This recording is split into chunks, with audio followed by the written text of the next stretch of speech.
Are you ready for the ultimate showdown in virtual racing? Welcome to the 2025 Zwift Games on GCN. It's Kaminsky with the late breakaway. He's going to take it all the way to the line.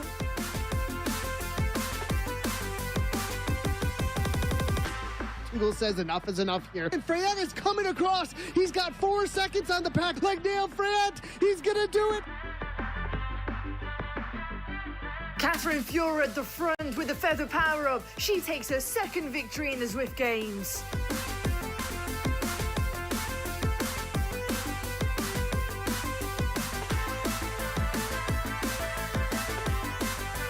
And as the riders start to hit this, we got already riders falling out the back. Radiovet has taken down this championship at the line by just half a bike length. That was back at last year's action, and there's much more where that came from over the next 3 Saturdays.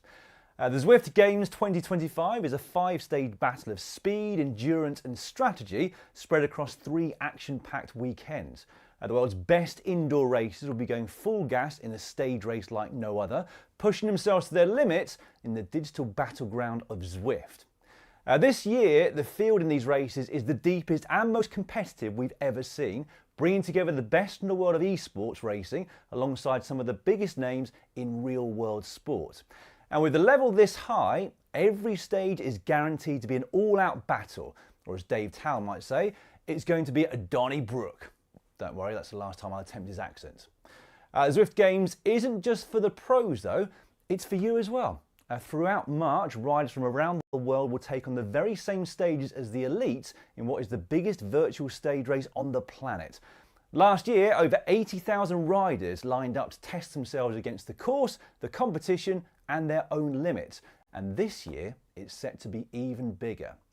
So whether you're chasing a personal best, battling it out of your club mates, or just seeing how you stack up against the pros, the Zwift Games is your chance to be part of something huge. As we watch the world's best go full gas, we're going to get to see exactly what it takes to conquer these stages at the very highest level. So clip in, hit the power up and get ready, because the Zwift Games is for everybody. We're going to bring you explosive action, expert analysis and the stories of the rides behind the avatars. I hope you're ready, because the Zwift Games are about to begin live right here on GCN. Before that though, let's have a look and dive into the format of the race in a little more detail. This year, the Zwift Games Elite Championships returned for its 2nd edition, bringing together the world's top Zwifters for a 5-stage battle over 3 electrifying weeks. 2 explosive sprint stages, 2 brutal climb stages, and an epic grand finale. The racing field will comprise the top 50 riders from the Zwift World Series standings, elite qualifiers from the February Zwift Games qualifier, and wildcard invitations for standout talent. Only the very best have earned a place on the start line. Over the next 3 Saturdays, riders will battle for points at intermediate sprints, climbs and the finish line, all feeding into the general classification to determine the 2025 Zwift Games champion. On each of the 3 weekends, discipline champions will also be crowned in the Sprint, Climb and Epic Championships. Let's take a look at the stage-by-stage breakdown. Today, the sprint battles begin. Stage 1 is on the Makuri Madness route, so expect fast and furious racing as riders power through Makuri's most thrilling terrain. Stage 2 is on the Scotland Smash route. That will be a test of speed and smart racing on the rolling roads of Scotland. And then finally, we have the Sprint Showdown for the top 5 riders in the sprint classification, a head-to-head final on Glasgow Crit Circuit where pure power will determine the sprint champion. Next Saturday, the riders will need their climbing legs. Stage 3 is on the downtown Eruption route, where riders will take on a mix of fast flats and punchy climbs in what's likely to be a tactical battle. Stage 4 is on the London Uprising route, a relentless stage in the heart of London where only the strongest survive. And finally that day, we'll have the Climb Showdown for the top 5 climbers from stages 3 and 4, a brutal duel up Fox Hill in London to crown the climb champion. And then on March 22nd, it's the ultimate test. Stage 5 is on the ZG25 Queen route, the grand finale. This epic stage will push riders to their limits, and the top 3 finishers on the day will claim the Epic Championship podium. On this day, the champions will also be decided. Every point from all 5 stages is added up, and the rider with the most points takes home the 2025 Zwift Games Elite Championship title. What's at stake for these riders? Well, there's prize money. That's available for the top 30 riders in the general classification, plus 8 champions will be crowned across the sprint, climb, epic and overall titles. These championship winners will also receive the legendary and exclusive Golden Concept Z1 bike. The countdown is on, the world's best Zwifters are ready, the roads are set. The battles will undoubtedly be fierce. Question is, who will rise to the top and claim the crown? So, the Zwift Games are kicking off in style, and today, as just mentioned, the riders face a double, possibly a triple challenge. Stage 1 and Stage 2 both setting the stage for a Sprint Showdown at the end. But if any rider wants a real shot at the Sprint Championship title, they need to lay the groundwork right now. A strong start in Stage 1 is absolutely crucial. The power, the tactics, the intensity, it all begins here. So let's take a closer look at what's ahead. Stage 1 of the Zwift Games is set in the Makuri Islands, kicking off on the all-new Makuri Madness route. Racers will launch from the electrifying neon metropolis Nyokyo as they charge around the flat roads under the city lights. Towards the end of the route, riders will descend through the caves and enter Urukazi and push towards the Tide Pool Sprint, where bonus points will be available. Decisive moves could be made on the small spiral climb before the finish line on the Broadwalk Sprint. That finish, though, is flat and straight, so perfect for a sprint finish. The route itself is 16.1 kilometers in length with an elevation gain of 88 meters. Each racer will get an aero power-up at the start of the race. That power-up makes a rider more aerodynamic and therefore go faster for the same power output for 15 seconds. This game-changing boost could be the difference between breaking away for glory, clawing back to the group after being dropped, or unleashing an all-out sprint for the line. Bonus points available are 10, 5 and 3 for the first 3 riders across the line at the Tide Pool Sprint, which will add to the points available at the finish line, where the winner will take 70. So at just 16.1 kilometres, it's going to be short but undoubtedly brutal. But it is so short, I thought even I might get around that circuit. This is what happened when I took on Makuri Madness just a couple of days ago. I thought I'd give Makuri Madness a go myself. It's only 16 kilometres long, so it should only take half an hour. So I'm in the C group, in the pen, warming up. Let's find out how it goes. 10 seconds to go. It's going to be a hard start. We're off. I'm leading it. I'm wasting all my energy. Oh, this is hard. There's not been much vlogging going on, so I've been at my limit, but I've just gone down a descent. Gives you a bit of respite, but there's a kicker coming, and I have a feeling everyone's saving themselves for that.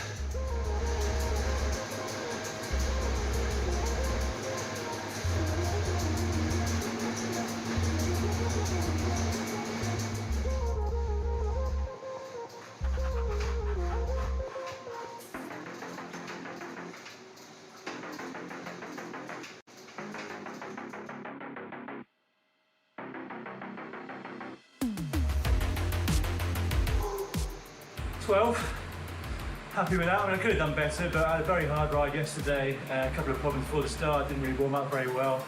We could have got top 3, I reckon. Thanks to Jude for doing the vlog again for state to say or do anything apart from try and raise the power at the finish. Everyone was waiting for that final climb, by the way, but thankfully I recovered a bit. There's something in the tank to accelerate. Didn't he do well? I mentioned I got 12th there. I forgot to say it was out of a field of 13 riders. Anyway, we haven't got long until the racing starts, so this feels like the perfect time to bring in our commentators for the first time today. 2 people who know this field inside out, so no better combo to help us get the inside track on this race than Hannah Walker and Nathan Guerra. Hello to both of you. I'm going to start by asking you to talk us through the men's start list, Hannah, because they're first up today. Yeah, they are. But before we get the racing underway, let's take a look at that start list for stages 1 and 2. Because let me tell you, we are in for a real treat. I think it's going to be spicy racing on the cards. Nathan, I don't know about you, but I think we've got a fantastic lineup of riders today. Yeah, 100%. I mean, this is the best of the best, and everybody here has earned their spot with the Zwift World Series, earning a spot for the top 50, and then the qualifiers and some wild cards. So it's definitely been a battle just to get into these top elite riders. Be on the watch out for everyone the spot here. They certainly have. You could just pick out there Jason Osborne, the current esports world champion, just at the bottom. You can find the full start list, by the way, for everyone at home at zwiftgames.com/elite for every race in the Zwift Games. But let's focus on 5 of our personal favorites, Nathan, particularly for today's sprint stages. Yeah, taking a look here. Let's start off with Kel Kaminsky.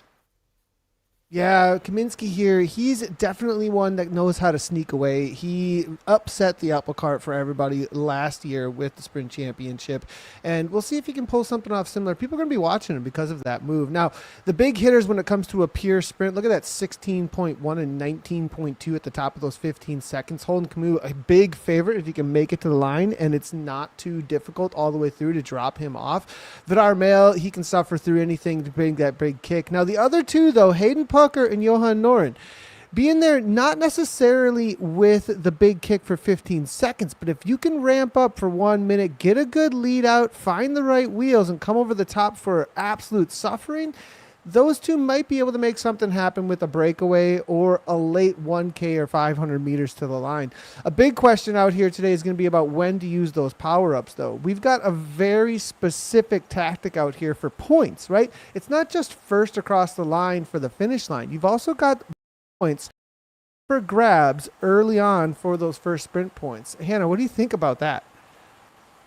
Yeah, certainly. I think it's going to be very, very interesting, isn't it? And I think it's also how riders use that power up.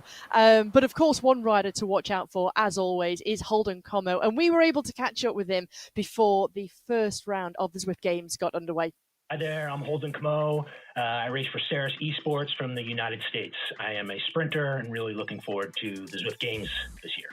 This year, I'm really focused on winning the Sprint Championships. Last year, I was here and I made it to the Sprint Championships final. I'm hoping to do that again. I've got some unfinished business, really. I made a tactical error in the final of last year's race. So I'm coming back this year to try to recoup on that. If I make the Sprint Showdown final, my tactics there are going to be fairly defensive. Have an expectation that a few riders might try to attack right from the start. It's a very short stage, short enough to allow for a big, hard time trial type of effort. I think I've proven that I'm one of the best tactical racers on the platform. So we'll be playing it defensive, drafting as well as I can, trying to get as close as I can to the finish and within range to execute a big sprint. The intermediate points are pretty interesting. In stage 1, it could prompt an early move for the finish. It's only about 2K or 3K from the finish line is that intermediate sprint points. So there could be an opportunity for an early move to happen. That'll be a little bit dangerous. I think it's going to be important to cover that. I opened the car door on my face just in time to be on camera, which is great. Nathan, I like how riders are already thinking about what they can do and improve for this edition of the Zwift Games, having got that experience from last year. Now, of course, each rider will only have one power-up, the aero power-up, at the start of this race here. It's their only one for the duration of the race. It only lasts 15 seconds. But how do you think riders can use this to their advantage? Yeah, I think it's going to be a big question about how much value the riders are putting on the tide pool sprint in this first stage, because there's 10 points, 5 points, and 3 points. Then when you at the finish line, we're talking 70 points with only 1 point difference then all the way down through the placings. And so 10 points can massively change what the final result is for the stage. Well, here we go. As you can see, only 16K to go from the start of the race as it kicks off right from the get-go. Look at this. Ricardo Paniza doing Paniza things on the front. I mean, this guy, he is known for this. And the reason why Paniza is doing this, pure climber, pure breakaway specialist. We've seen him upset the apple cart. We've seen him get away from the pack before. In situations like this, he's going to make it hard on everyone from the get-go, because in a sprint, I don't give him a big chance. But I guess, Nathan, for some riders who are able to deal with that intensity straight out of the block, straight from the beginning, this is somewhere where they can really put a lot of riders under pressure. Yeah, 100%. And keeping the heart rates high then, if you are a kind of rider who wants this to be attritional, I mean, at 15K, we're talking this is going to be really short, right? I mean, the amount of time spent here is only going to be, I would say, around the 20-minute marker. So essentially, you got to put people outside of FTP. And these guys have FTPs that are pushing up into the 6 watts per kilogram plus. With that being the reality, you're going to have continual attack after attack after attack if you want to make this an actual race of attrition in a very short period of time. The other question then, Hannah, comes in. We've got 2 more stages to go. Do you burn all those matches here, or do you just try and eke through as much as you can to get as close to that top 5 as you possibly can to make it to the final today? Yeah, absolutely. It's a good point to make, because I guess if anything happens in stage 2, you at least can bank on the points you got in stage 1. Do you reckon that takes off the pressure then, if you were to try and score highly in stage 1 here in Makuri Madness, and the pressure is almost off you and it leaves everybody else chasing? I mean, what kind of tactic would you go for here as we just start to see the Belgian Tugels with a slight advantage? He's there with Joel Lewis, the rider from Great Britain. Yeah, and there might even be some agreements here. Pressure. You know, I think as far as the pressure goes and the way that you're going to play this up front, I mean, you're going to try and get every point opportunity as you possibly can.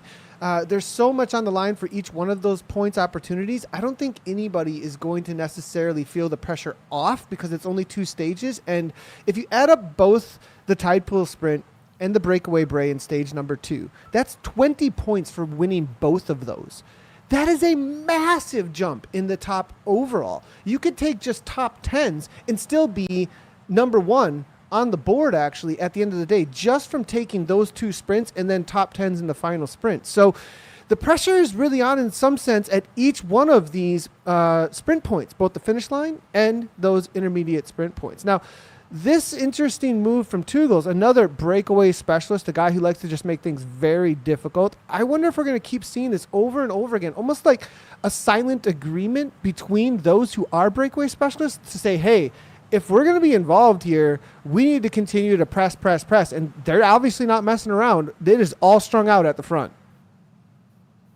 And I guess for some teams, and in particular, well, every team really who've got their sports director in their ears, they'll be having that communication through the audio communication that they've got. But I guess also they would have calculated before coming into each stage, and particularly before weekend 1 here, saying, well, if we score this many points, this is where we can finish at the end of stage 1, and then if we can do this in stage 2, this will get us into the Sprint Showdown. And really, it can be very, very calculated. Oh, definitely. I think there's going to be a lot of calculations going on. The calculators are going to be out adding up points immediately to figure out where things are at. Every factor is going to matter. I just saw Kaminsky throw down 9 watts per kilogram up over the top of Nicola Severa, and they've got a 1-second gap. Now, if they can really establish something, it's going to be the question. But Jason Osborne, current reigning world champion, going right to the front. Joe Lewis also covering this, not letting anything get away. They are being very attentive, because a man like Kaminsky, we've seen it in the past, he can break away and make this stick. 3 riders actually all involved there. Lewis, Severa, and Kaminsky. 1 second. Will they eventually say enough is enough and back off? off. Andrew Buffington, you can see him there making it into this top 50. Big shout out to him as he now is trying to pull this back together for Team Turbo, it looks like. Yeah, don't forget Mikhail Kaminski, the Polish rider there for Coalition. He was the rider who won the sprint competition last year in the opening of the Zwift Games. So he's got a high caliber, he's certainly one to watch out for, and he's a rider who we've seen on the scene for so many years. And of course, you can see Jason Osborne looking resplendent in the rainbow jersey there, the German rider who has left his full-time professional road racing career behind and has got a huge focus here on the Zwift Games in e-racing and particularly here on Zwift. It just shows how important this has been and also the dedication to the training here, Nathan. Look at this now. Hayden Pucker made his way to the front there for just a moment, and then it backed off to 4.6 watts per kilogram. So what we just saw was Severa, Kaminski, Osborne even getting involved, but then Buffington was in that fourth wheel at the front of the pack, throwing down a little bit. I think his teammate Pucker, Hayden Pucker, we call him Farm Watts here in Wisconsin. He's got a whole lot of KOMs locally to me, honestly. And there's his teammate Joe Chudik. I had a feeling that they actually saw that as a danger moment just a moment ago and said, look, we can't let this get out of control. The pack was strung out over about 100 meters, it looked like to me there. I mean, that was a pretty serious moment for just a second there. Turbo shut it down, but now, again, Poli here to the front. This is going to be interesting again. Will they be able to cover it again? Because there's actually a pretty serious 2-second gap now for me. Yeah, there certainly is. And this is a strong French duo who have got a slender advantage, 2 seconds to Joe Chudik, who is chasing behind, followed by 3 riders from the USA, Pucker and Buffington, who you can just see.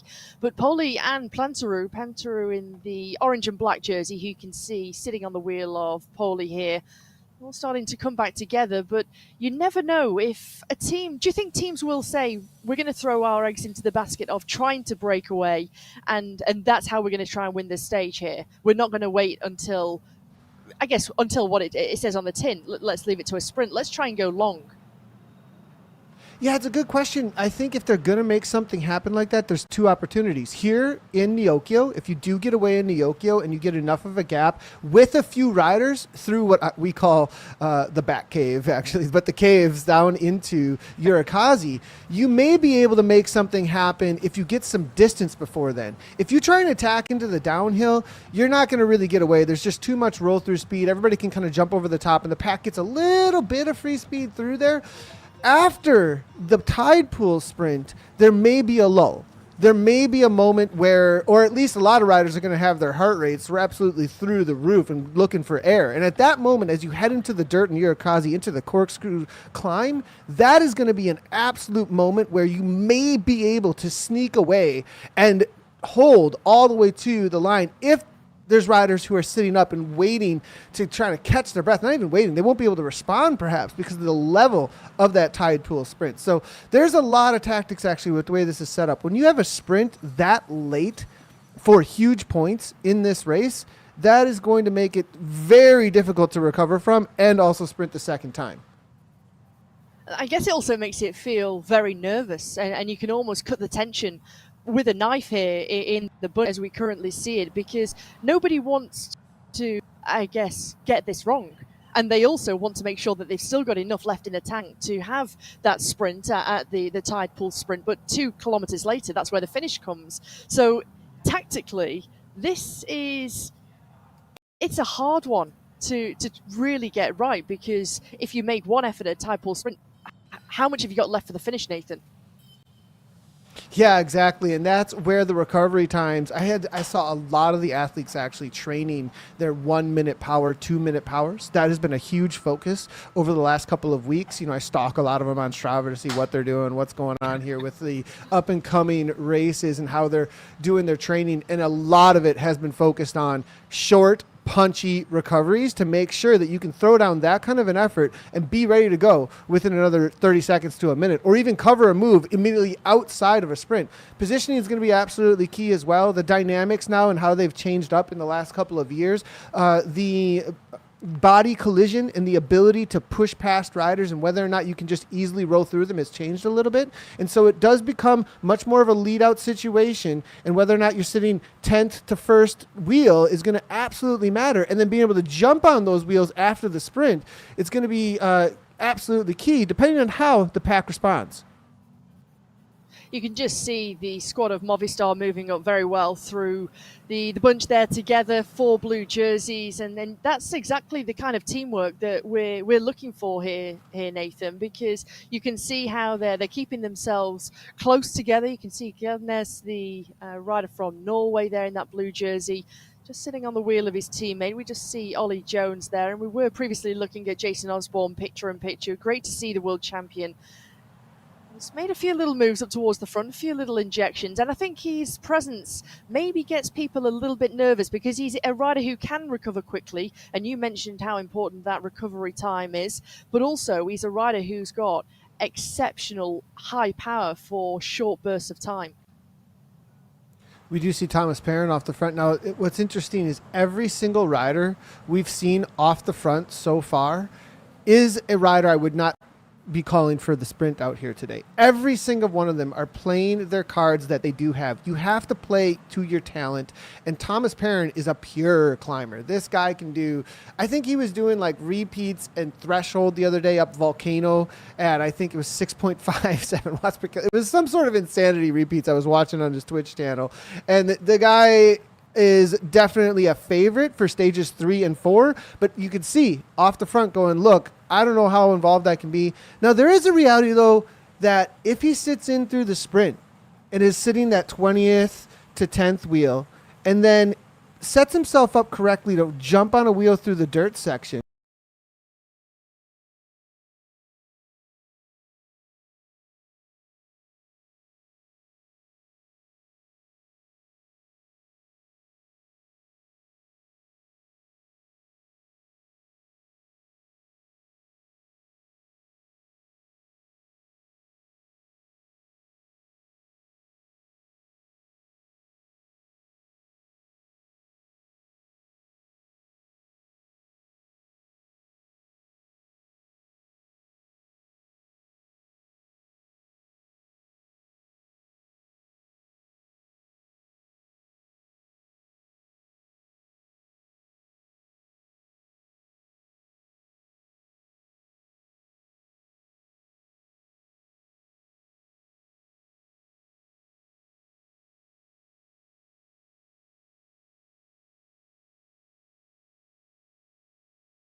the U.S. national champion. It looks like he may do it. He's got 2 seconds, Zach Neer. His coach is actually trying to shut it down there because he rides for an opposing team, but Hayden Pucker might pull this off, and he does it. Farm Watts all the way to the line.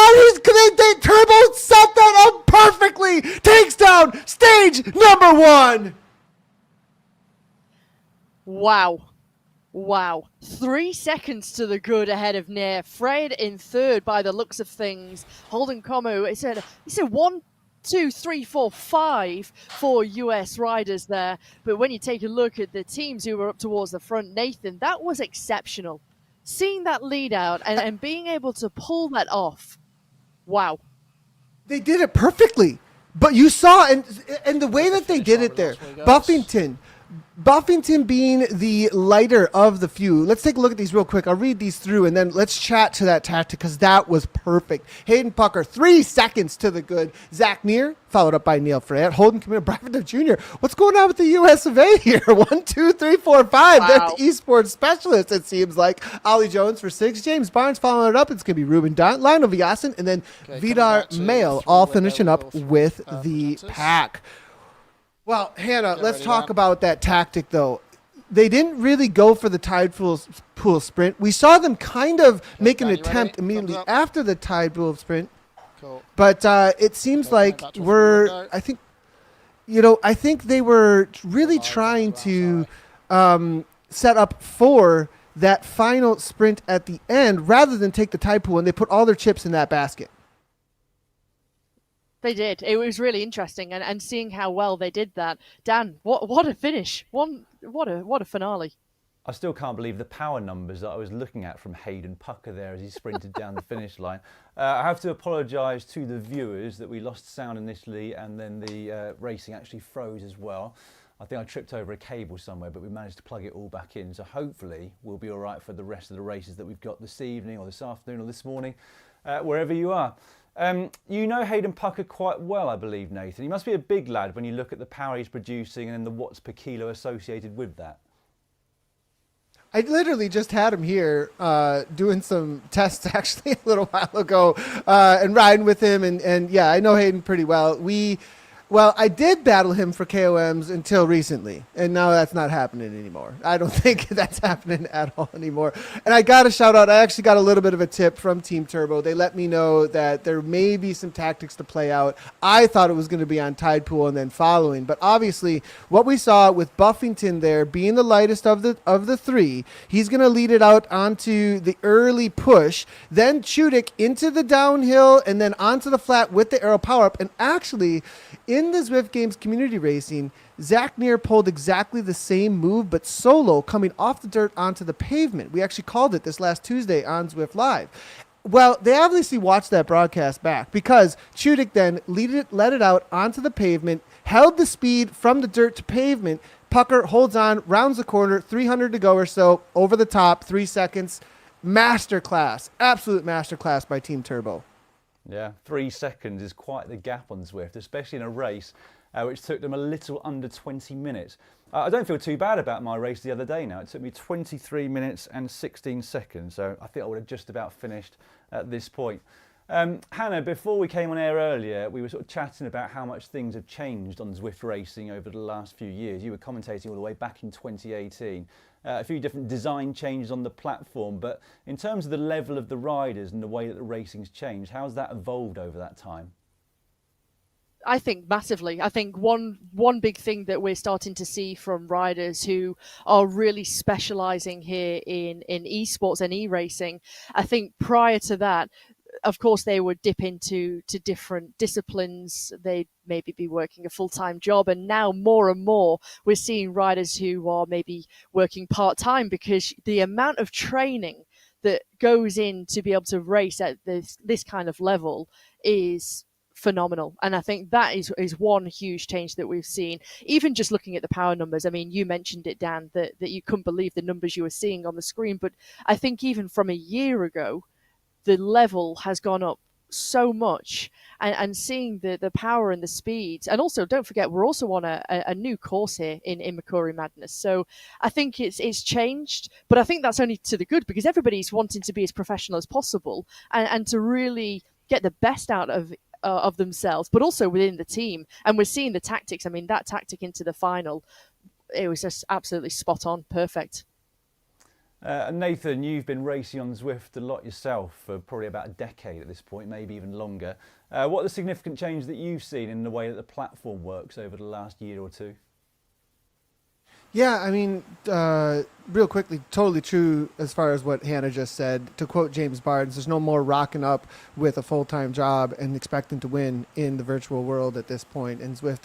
But then with Zwift here now with pack dynamics, it's a big shout out to the development and the developers when it comes to the pack dynamics as well as the physics in game.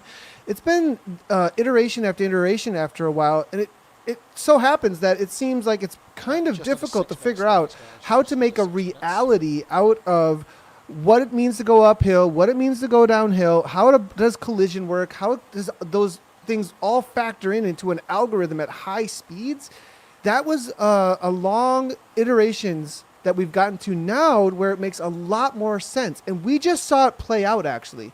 That was the perfect situation to see how new pack dynamics actually work. In the past, it may have been that the race got a little bit more decided by the way the game worked. You would have something we called the snowball effect, where you would snowball through the pack. The body collision wasn't there as much. You just kind of could roll through to the front and pick up speed and pick up speed and pick up speed. Even on flats, the pack would kind of do that as they would carry the watts to the front as people are trying to find position. Now, though, you've got to push past riders. When I'm out there on a TTT and my teammates are pushing me around, I say, elbows in, come on, like, don't push past me, don't push me out of the line. And so we just saw a perfect, 1K team time trial lead out situation that shows you exactly how far the pack dynamics and the physics have come to make this so much like in real life racing.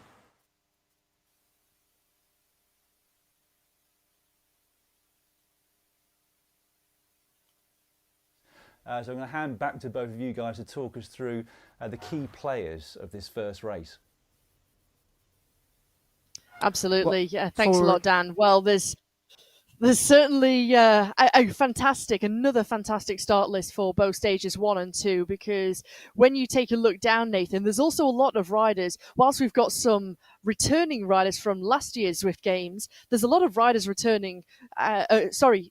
racing in the Zwift Games for the very first time. So they don't know how this whole experience, how the 3 weekends will work, how they can try and perform against the others. But of course, you've got the majority from the top 50 in the Zwift World Series ranking who are here. And then, of course, 5 qualifiers from the Zwift Games. Yeah, and I do want to also speak to like the way things have changed to this start list as well.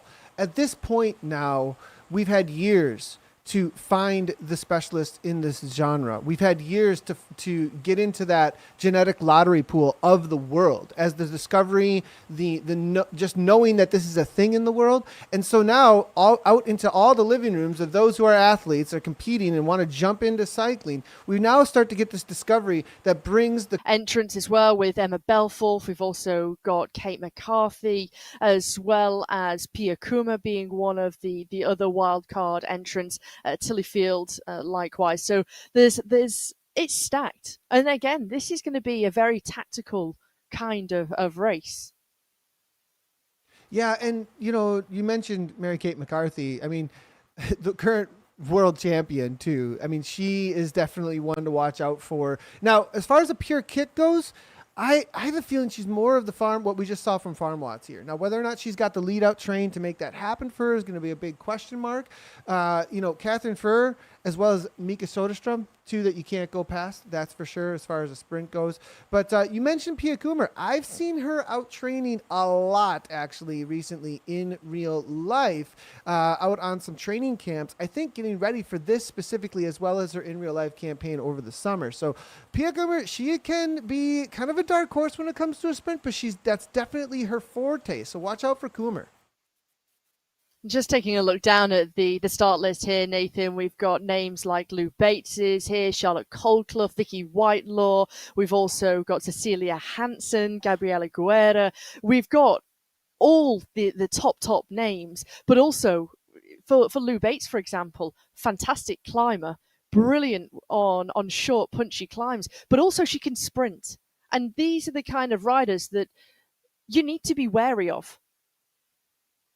Yeah, Lou Bates, actually, this is going to be interesting because I haven't seen her race much since World Championships as well as ZWS. And so she is the kind of rider, though, that you can make a late move with. She's somebody who likes to make the sprint an attritional sprint. It's kind of a lead out as strong as I possibly can, just drop everybody off my wheel kind of a sprint. Whereas you've got somebody like Mika Soderstrom, kind of sprint. a little bit different situation. Exactly. She likes to just ramp it up. And you don't necessarily see a high cadence from her.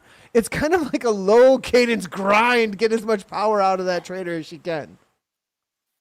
Also great to see Paulina Royakkers, the Dutch rider for Canyon SRAM, Zonda Crypto, who's on the start list, as well as Maddie LaRue, the 2024 Zwift Academy winner, who of course won that pro contract with Canyon SRAM, Zonda Crypto. And we just take a look at everybody preparing, warming up, and these are the final parts of the preparation here. And this is important to make sure that you've got the body ready, warmed up, prepared, as they're already into the pen. Yeah, and here we go. The riders now making their way out on course. It'll be interesting to see how this gets played out. Is it going to be the kind of same situation that we saw in the men's race where we've got attack after attack after attack, or are we going to see things a little bit calmer through Neokyo and everybody putting their chips into the basket that is the Tide Pool Sprint? I have a feeling we'll see a few moves, but I also just get the sense that perhaps everyone's going to be thinking a little bit more about those main pinch points for the points. Now, there is the reality, though, Hannah, that some of the teams may throw a tactic out there to loosen up the legs and try and tire out the legs of some of the other riders out there and see if somebody can just get away like we saw from Joe Lewis. Yeah, and there's certainly going to be a lot of riders who are trying to do that. Even someone, I mean, you can see the name there at the top, Hayley Simmons. Nathan, an excellent time trialer. She's been a British national time trial champion in the past in the IRL world, but she's also really had a huge focus on e-racing with Movistar, and you can see how they might want to try and do something today. Also, big names like Lucy Charles Barkley. Great to see Lucy Charles Barkley is here in the bunch too. But of course, coming from that Ironman background, she's also an incredibly strong kind of rider. And so she's got the watts behind her.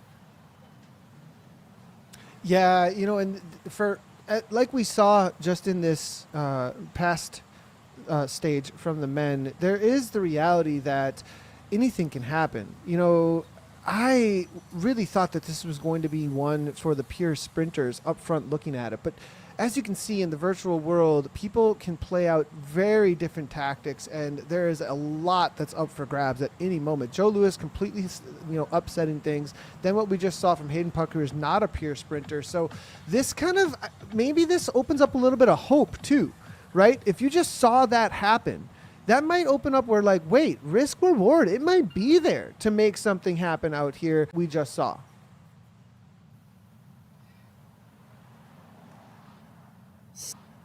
Still all very calm, 35 kilometers per hour currently the race speed, and you can almost sense that it's that calm before the storm. You can just start to see the world champion Kate McCarthy, just a little acceleration there at the back as she moves away, or the Australian champion, move away through from the back of the bunch right to the front there. Still Simmons, who's sitting and setting at the tempo at the moment. You can just see the rider in the blue jersey from Movistar who is there. Tiffany Penner sitting within the top 10. Eileen Gardiner, a terrific climber. How can she try and fare on a day like today where parkour doesn't necessarily suit her as a rider, but she's certainly a racer. And when she's on that start line, Nathan, there's not much that can deter her from really getting her teeth into something.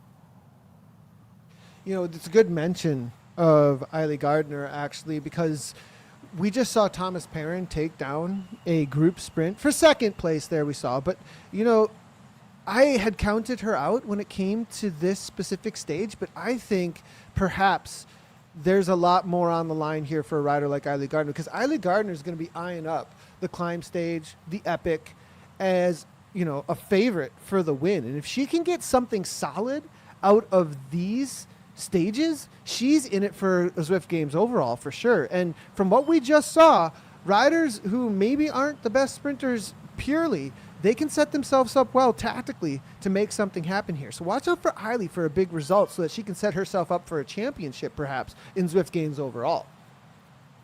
I mean, let's take a look at someone like Gabrielle Guerra from 2024 Zwift Games, for example. In the sprint, she was 5th place. She's predominantly a fantastic climber, but then 3rd in the climb, 2nd in the epic, gave her 2nd overall. And so, as you say, you've also got to be as close as possible on this sprint championship to really put yourself forward for the overall. And ultimately, the prestige of winning the overall is what riders are wanting to get from the Zwift Games here, and to be the 2025 Zwift Games champion. Yeah, and it's a good point, right? Like, I was thinking about this a little bit during the men's race as well, do you set yourself up as best as you can for the overall? That some of these riders, that's more of what they're thinking about out here today is, look, I'm going to try and roll the dice as best as I can, but how much do I risk today for the championship to be in the final today? Or do I just think about the Zwift Games overall standings and get as many points as I possibly can in a little bit safer of a way that might be a better bet, though, for my overall standing at the end? Because if I risk it all and get no reward and I'm all in for today, well, then I might set myself up to not even be in the running when it comes to the end of the Zwift Games. 12.6 kilometers to go. Don't forget that tide pool sprint coming a little over 2 kilometers from the finish line before we get into our finish. All very settled at the moment. Kate McCarthy just sitting on the right-hand side of the bunch. Mika Soderstrom sitting at the back as we go on board, picture in picture with Anne Nevin, the Norwegian rider. It all seems very calm right now. It's almost waiting for who's going to make that move first, who's going to be the first to put the nose in the wind and really take this on. And I guess, dare I say it, take the risk, because there's a lot at stake here. And so you don't want to throw away your energy unnecessarily, because don't forget, we've got another stage to come and potentially a third race to come later in the evening, should they qualify into the top 5. Yeah, and real quick mention as well, if you do want to follow along with the Zwift Games dashboard, you can go ahead and find that. If you head on over to Zwift.com, you can find their elite races. So definitely something to be checking out. There's also the Zwift.com/Zwift game that you can find as well for your own personal Zwift Games if you're involved in it as well. All the information, though, over there. Now, a little bit of a push off the front here. Who is this making a move? Is that going to be Haley Simmons actually off the front, or no? I'm seeing I believe that's actually going to be a Riot rider that we saw, or perhaps off the back. Lucy Charles Barkley now as well here, solo at this moment, as you can see. So is she riding for next presented by Insured off the back? Is she struggling here? Perhaps, or is this a move off the front? We'll see if we can get an update on where is Charles Barkley here at this point. This will be interesting, won't it? Because don't forget, Lucy Charles Barkley, Ironman world champion, course record holder. She's the long distance champion in 2022, as well as the Ironman 70.3, the world champion back in 2021. So Lucy Charles Barkley, well, she's stolen a little bit of a march here because she's got an advantage over everybody else. But people can't underestimate the strength of Lucy Charles Barkley in this kind of field here. Taking a look at all the riders now, as you can see of them here. Still lots of concentration on the face. I don't think anybody really making anybody serious kind of moves at this point. From what I saw just a moment ago, I think it's all Grupo Compacto still. And there it is. Haley Simmons just on the front, making sure that she is in the right position to cover anything. Lucy Charles Barkley still in and amongst the entirety of the pack. There was just, for a moment there, everyone went into their own worlds, I think, for a second.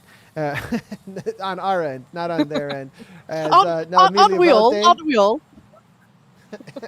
Well, that's kind of the nature of all this, right? Right now, we're all kind of all in our own little worlds and connecting online. So Van Houweling, Exactly. now we didn't. Liz Van Houweling, she knows how to make things happen tactically. She's one of the best when it comes to knowing in-game physics, and she's got a good kick on her. And so because of that, she can set herself up really well, and she's so good at reserving energy. One of the best.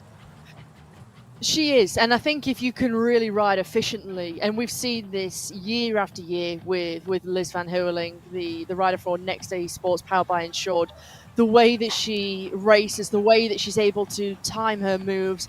I mean, in fact, I think it was maybe 2 years ago in Yoko World when she won one of the races, but she left it so late, and it was just impeccable, her timing.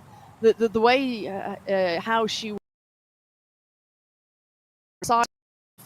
came through, took a victory, and I think for me, Liz Van Houweling, I mean, you only have to look at last year, Nathan, where she was 7th overall in the whole of the Zwift Games, but she was in the first week, and so it was really her climb that let her down. But the fact that she still managed to hold on to 7th overall after a 20th in the climb, 20th overall in the climb, an 11th in the epic, and then to finish 7th, Liz Van Houweling is certainly one to watch out for today. Taking a look now, it looks to me like Lucy Charles Barkley through the arcade thought that was a good moment to give it a little bit of go, and it usually is because the draft does kind of fall off a little bit through there. She got a little bit of a gap, quickly covered by someone we haven't talked a whole lot about, Tiffany Penner. Now watch out for Tiffany Penner for a sprint. She's been putting in big work. I've been seeing on her Instagram actually. She's been in the gym, focusing specifically, it looks like, on big power. Forte, she is coached by Alex, actually one of the best known esports coaches out there, and he has been setting her up perfectly, I think, for this sprint. We saw Penner there cover Barkley very quickly and then back off, making sure nothing gets away that's a little bit out of control. Absolutely, and of course the current Canadian esports champion, 8.8 kilometres to go. Still Hayley Simmons up towards the front. There's Maddie LaRue, the South African rider for Canyon Strands Zonda Crypto, the winner of the 2024 Zwift Academy.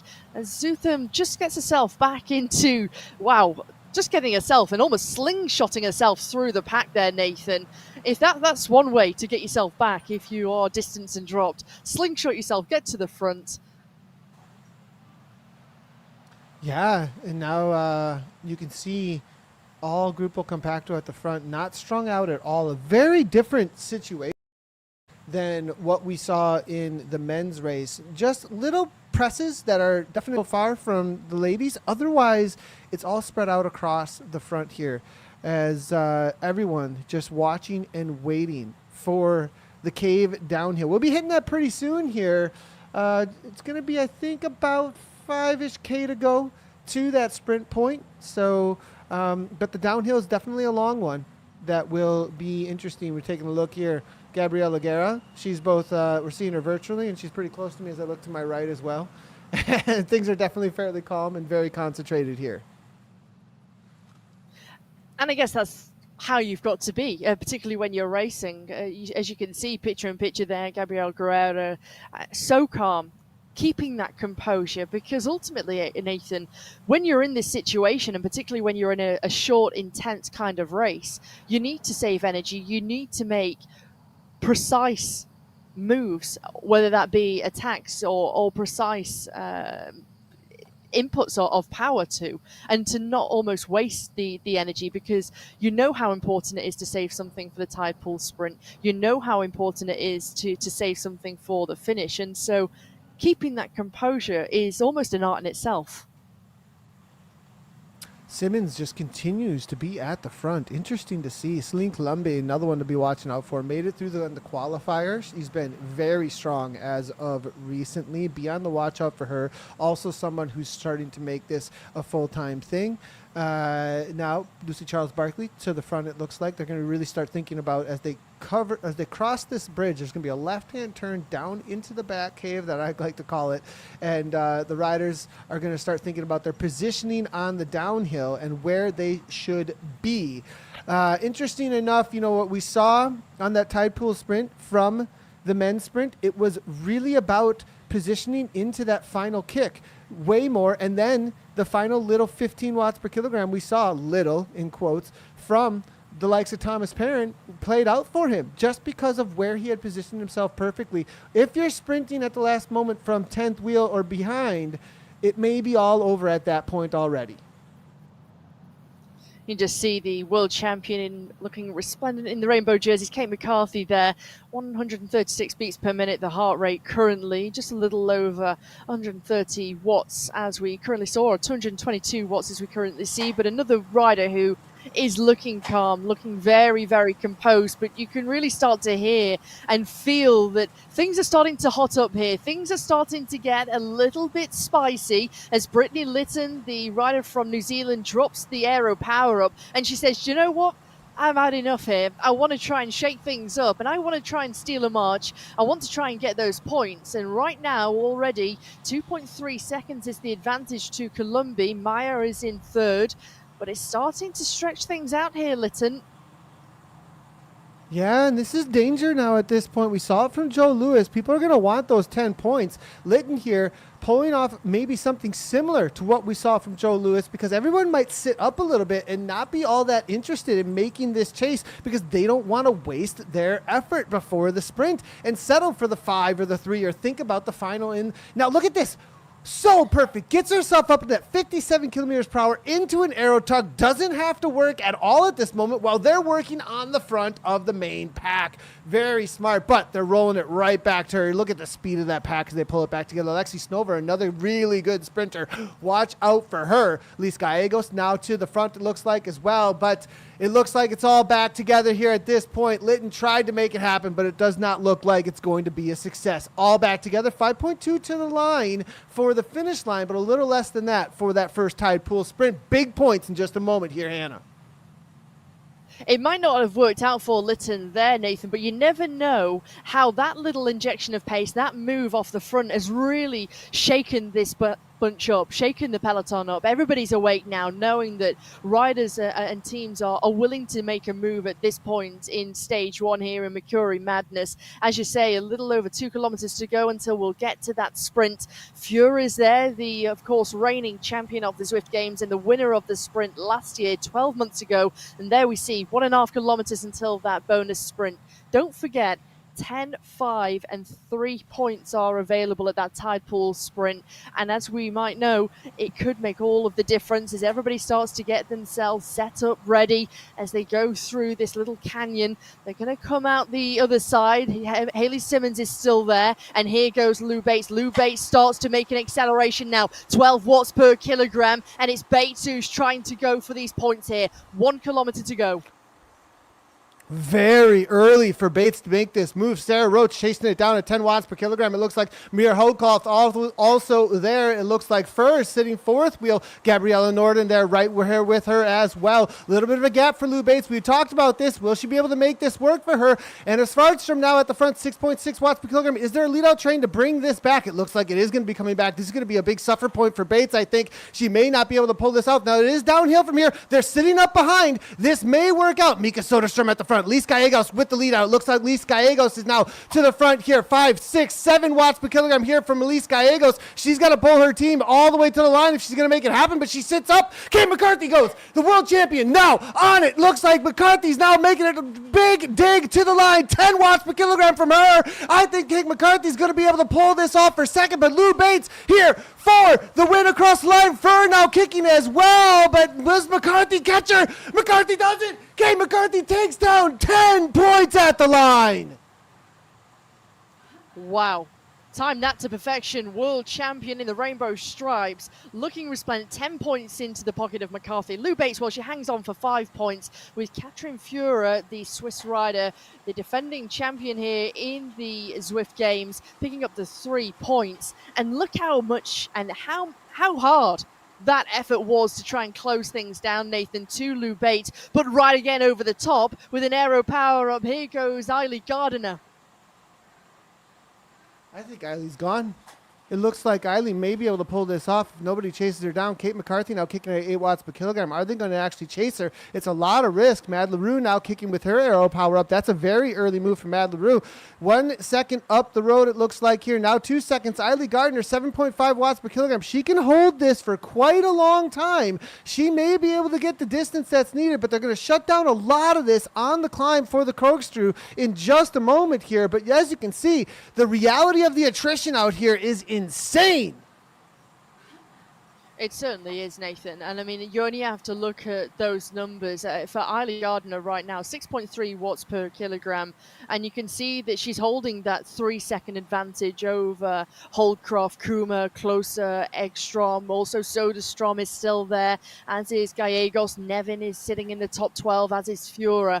And she's able, and if she's able to hold this is going to be mightily impressive. She's gained another second, 2 kilometers remaining. We're coming up, we just clicked over 20 minutes of racing so far. Stephanie Sidley. But the question is, who's going to chase at this point? Who's going to put all of that resource and energy into closing Gardner down to try and take the points?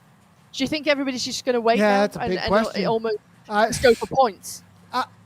I think they're looking at the corkscrew to bring this back. I think that's going to be their main push. Maria Holdcroft now, as you can see, at 7.7 watts per kilogram, looking to match Gardner. The question is, do they push over the top? That's the big question here at this point, as to whether or not they're going to be able to catch Gardner. 7 watts per kilogram still from Gardner. Celine Colombe now pressing at the front, 7 watts per kilogram. Matching her, now doing better than her on the climb. McCarthy now sitting at that second wheel, just ready to pounce here still at this point. Guerra now making her way to the front here on, it looks like, Kate McCarthy's wheel. Will there be separation right here is going to be the big question. They've got her within sight, but they've got to close it now if they're going to make it happen, it looks like to me. Holdcroft still pressing at the front, but now the big risk is, do you just become a lead-out train for everybody else? That is the big question. Everybody holding. There's the world champion sitting within the top 5.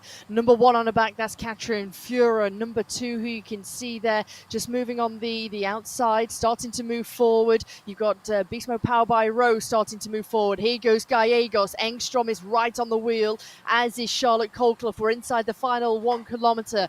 Gardner still has 4 seconds. Van Houweling is sitting, waiting, ready to pounce as Roy Ecker starts to move forward for Fenix to Koenig. This is perfect timing, and Lucy Charles Barkley's there too.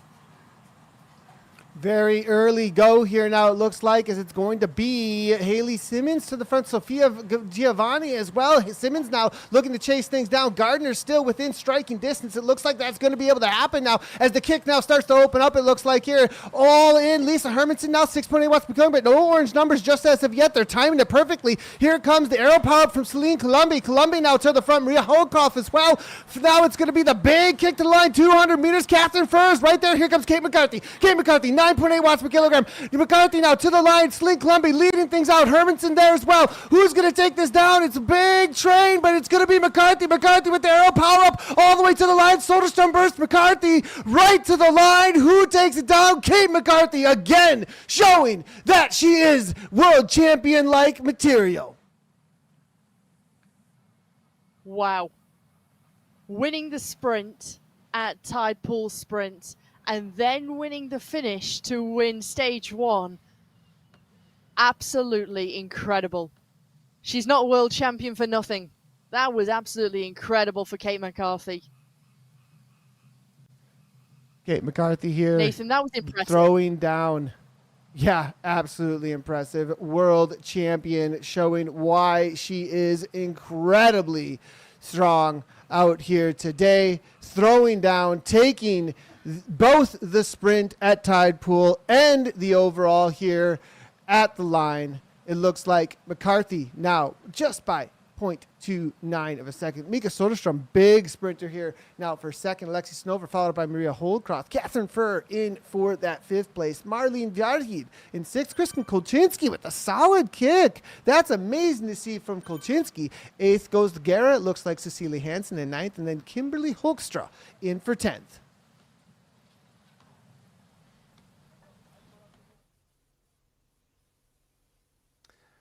I'm going to say the same thing that I did when I was watching the contestants at the Zwift Academy finals late last year. I almost feel guilty watching the pain that the riders are going through. I think especially tonight, because Hannah, they've got to do it all again soon. I mean, that was incredible from Kate McCarthy. Like you said, to take the tide pool sprint and the finish in the way that she did. So perfect timing, unbelievable power as well. She's quite incredible, isn't she? It is incredible, and I think to be able to recover in such a short space of time and then to still have something left and still bank on the fact that you believe you've got the sprint and the power at the end to try and bring back a solo rider. And Eilidh Gardner is no slow coach, let me tell you. She's incredible on a bike, and the gap that she had there of 4 seconds, I mean, me and Nathan were a little bit thinking this is going to go all the way to the finish line here. So incredible from Kate McCarthy. That was absolutely exceptional. I was going to talk to you a bit, Nathan, about Eilidh Gardner, because that was quite the attack that she put in. I was looking closely at the data that we saw on screen. Quite a low cadence, so she was up at over 200 beats per minute, so clearly putting a lot of effort in. The cadence right down at 70 there, it's something I noticed quite a bit with the Zwift specialists. Do you tend to notice a lower cadence at home there in the pain caves than you do out on the road? Yeah, it depends on what kind of an effort you're getting into. If you're in a sprint situation, I would say that a high cadence is definitely really important in order to get as much power out of it for those short bursts as you possibly can. But at the same time, once you kind of get into a grind in a breakaway situation, trying to find as much force into those pedals as you possibly can to produce that power, it's definitely something. Up and out of the saddle, force type grinding, something to even work on, especially I've seen a lot of times, a lot more force workouts, low cadence workouts in a indoor specialist type training program. And just going back to Kate, Hannah, how impressive is it? I mean, you've raced a bike a lot in the past. How impressive is it to back up the sprint that she did to get the 10 points at the intermediate and then still win at the finish? I mean, Lou Bates, she came across the line in second place at that sprint, having made an attack, but was nowhere in the top 10 at the finish. Kate McCarthy got both. It is. It's really impressive, and I think you can't underestimate how hard that is to be able to. I mean, let's not forget Lou Bates had the advantage, and so Kate McCarthy was coming from behind to have to close several seconds to Bates, who had that advantage. And so the fact that she was able to do that, of course, you've got the draft benefit from Bates in front of you, but for McCarthy to be able to do that, then recover, still be in a good position, still be in a good place, and still be able to believe that you can sprint. I mean, there's no denying that is incredibly hard to do, and especially when we saw the effort it took out of her at the intermediate sprint at Tide Pool Sprint, and we saw the picture of her, you could see physically how much it had taken out of her. So to be able to do it again, only 2.7 kilometers later, is, I think everybody's going to be wondering now, how can we beat Kate McCarthy here on the sprint here at the Zwift Games on week 1? From what I've seen so far, that's going to be quite a difficult question to answer. She was absolutely incredible. Yeah. I was going to rewind to the earlier part of the race, because to me, and I'm no expert on this, so I'm going to ask you to, Nathan, it looked very cagey to me for the first few kilometres of that race. Yeah, the riders were really just thinking about Tide Pool Sprint is what it looked like to me. We saw one move from Lucy Charles Barkley through the arcade to try and make something develop, perhaps get a couple of riders off the front. Immediately it was covered, and with that fast of a cover and everybody knowing what was coming, then we did see Brittany Litton. She made a little bit of a move on the downhill. Again, on the downhill, we saw a couple of teams and a couple of riders start to make their way forward, shut that down quickly, and then it was just all about the Tide Pool Sprint. So I think riders definitely were saving everything they had, and we see exactly why. We saw 11, 12, 13 watt per kilogram sprints, followed up by 5 watt per kilogram forward position, fighting continually. Eilidh Gardner attacking off the front, having to close that down, corkscrew immediately into a sprint. What was the time for those last 3 kilometers? You're essentially just in the middle of an intense 3-minute interval session. Yeah, well, it was an intense race full stop, wasn't it? 22.5 minutes. No wonder everyone was so shattered towards the end. But anyway, that does mean that stage 1 is now done for both the men and the women. But next up, we have got stage 2 of the Zwift Games 2025. Now, for the majority of racers, this will be their final race today, but for 5 men and 5 women who finished highest in the overall standings from stages 1 and 2, they'll have one final deciding race, the Sprint Showdown, to decide the Sprint Championship podium. Anyway, stage 2 of the Zwift Games is in Scotland on another brand new route. Bit more rolling than stage 1, but the fast flowing nature of this route is going to be action packed. Let's take a closer look at it. Stage 2 of the Zwift Games takes us to Scotland, where riders will battle it out on the brand new Scotland Smash route. The race kicks off in the heart of the city, charging towards the champion sprint before diving into a fast technical lap of the Glasgow crit circuit. That's where the infamous Clyde kicker is sure to test the legs. From there, riders head north towards the lock, where the peloton will explode on the brutal breakaway Bray, a key battleground for the crucial bonus points. After a final lap of the Glasgow crit circuit, riders will face a long incline to the finish line at the Lock Loop Arch. The route is 18.1 kilometres in length, with an elevation gain of 167 metres. Each racer will get a draft power-up at the start of the race, which increases their draft strength for 40 seconds. Will they use it to stay tucked in the pack and recover, or chase down a daring attack? The right move at the right time could change everything. There are 10, 5 and 3 bonus seconds for the first 3 riders across the line at Breakaway Bray, which will add to the points available at the finish line, where the winner will take 70. So, slightly longer than stage 1 and quite a lot more elevation gain over that 18 kilometres. The power-ups are also different for stage 2. So each rider will hold a draft power-up once the race starts, which is their only power-up for the duration of the race. It's going to last for 40 seconds once they deploy it, and it makes it easier for a rider to draft off the others in the race. Great if you want to lower your power a bit to recover and maintain your position. It can be used to suck the wheel of another racer if they break away from the group, and also it can be crucial in the final sprint to position highly. As long as it isn't used when you aren't behind another rider, well, it will have no effect whatsoever. Right, the next race is very quickly coming upon us, so I'll hand you back to Nathan and Hannah. Well, Thanks a lot, Dan. Riders warming up, it looks like. Hannah? Yeah, they're getting themselves prepared. Of course, it's almost a case of just keeping things ticking over, isn't it, Nathan, after that first race? Just keeping the legs going, almost trying to get rid of some of the lactic acid in the legs at least, and almost starting to prepare themselves. And as Dan said, this for many of this whole field is going to be their final race of this evening, this afternoon, this morning, wherever they are around the world. Yeah, and for the others, there'll be 5 riders that'll be going through to the sprint finals for a very short showdown on the Glasgow course. So a lot of Scotland that we're going to be looking at here in just a moment. Yeah, there certainly is, and I do think this is a kind of course as we're underway. You see Tugels at the back here, as well as Vida Merland Linda just moving its way through. You take a look at this course, and it's got more elevation. There's a few more peaks and troughs. Of course, you've got the short steep climb of the Clyde Kicker, which could really act as a bit of a launch pad. So it's going to be a difficult one. But of course, you've also got Breakaway Bray.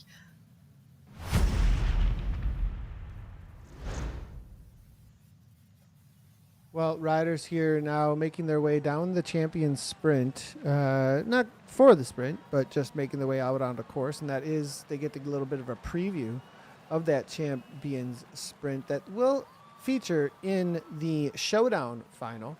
But now as they make their way out onto this course for the Scotland Smash, their first real point of points interest is going to be on the Breakaway Bray. But before they hit that, we are going to be looking forward to the Clyde Kicker here in just a moment, back through the Champion Sprint again, and then making the way on over toward the Lock Loop. And that'll be an interesting point because a little bit of uphill for quite a while there at that moment. But a little press on the front here. Well, 3.9 watts per kilogram. Osborne, he's just man in the front, not really too worried about it looks like.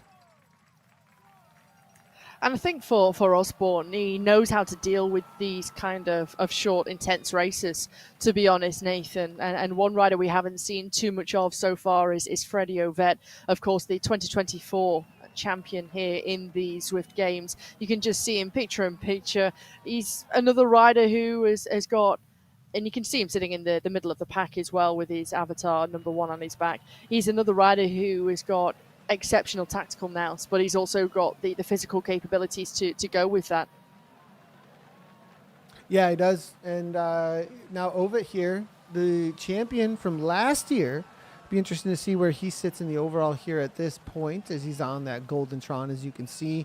And somebody who perhaps will have a good time on this specific course because it has a little bit more attrition into the actual sprints themselves. You're going to have some uphills. Well, they're actually both either led into by an uphill or on an uphill themselves. The Clyde kicker for the first time is Peniza looks to maybe try and get a little bit of a separation. There is a roller coaster after this, making your way back on over to the champion sprint. A lot of the riders just trusting it'll all come back together, but I love to see what Ricardo Peniza likes to do off the front, try and make something happen. Joe Lewis upsetting everybody with that 10 points last time through the tide pool sprint. So Peniza and Lewis, danger men, roller coaster now on the front. Hayden Pucker now getting involved, it looks like, with Thomas Perrin too. Yeah, absolutely. And it's almost a carbon copy of what we saw before, wasn't it? In stage 1, Panizza was one of the first riders who was up towards the front, almost stretching things out. And it's a very different kind of circuit, particularly with the rolling nature of, particularly the opening part of this stage here in Scotland, on the Scotland Smash. So Lewis back towards the front, he'll be happy. I think he'll be very, very motivated knowing what he's already done so far. But you can just see on the right hand side in the positions, you can see the blue little thumbs up there with the amount of ride-ons that each rider has got. So anyone who's watching at home, by the way, you can get involved. Open up your Zwift Companion app. You can find the riders. You can give them a ride on. And I know, particularly if you're in the Hurt Locker, Nathan, it's always a nice little bit of encouragement, isn't it, to have that ride on, to have the support from the community, have the support from the fans. And you can just see a couple of them being stored in the back pocket of Pucker, number 52. Quick little update to everybody. Apologies on the loss of the feed on the last stage, on the stage 1 for the men. What happened at the intermediate sprint, since we did lose those images, we saw Joe Lewis make a breakaway situation work out. That's why we talked about that with Brittany Litton on the downhill, perhaps being able to repeat what we saw from Lewis. Joe Lewis attacked into the downhill, into the cave, and then was able to hold on to, I think it was 3 seconds by the line. We thought he was going to be caught, but was unable. They were unable to catch him, and held on for those 10 points. Then we saw Thomas Perrin throw down a solid 16, I think, maybe 15 watt per kilogram sprint all the way to the line with Harvey Yeldings, then taking the 3 points for third across that intermediate sprint. So that was the situation. Joe Lewis, Thomas Perrin, Harvey Yeldings taking the tide pool sprint in that order, but it was Lewis with that breakaway. There you can see the rainbow jersey up towards the front once again. Jason Osborne, who we're seeing picture in picture, 156 beats per minute currently. And another rider who has got an exceptionally low cadence, 64 revolutions per minute there, Nathan. But it always seems to be a great way that he likes to ride with that low cadence. It sort of works for him. It is something that we see time and time again, and I know it's something that Dan posed to you before, but that was another great insight into the top flight level riders here. Looking at it, it's going to be Severa now, 5 watts per kilogram on the front. Was trying to make a little bit of a move at 6 as they make their way over toward the lock loop here. We do like to call this the postcard, this section, as you can see exactly why as we back the camera out here for just a moment, as they're going to make their way past the castle. A little negative 2% gradient for a moment, but then it's going to be a steady little grind up toward the other section of Scotland where there is start/finish banner. And the other area where there are pens that you can start from. This will be a quick little preview of what we will see for the finish on this. We're going to make our way through this one time and then over the top through what will be the finish banner in about a quote-unquote lap. But first, they do need to descend down toward the breakaway Bray.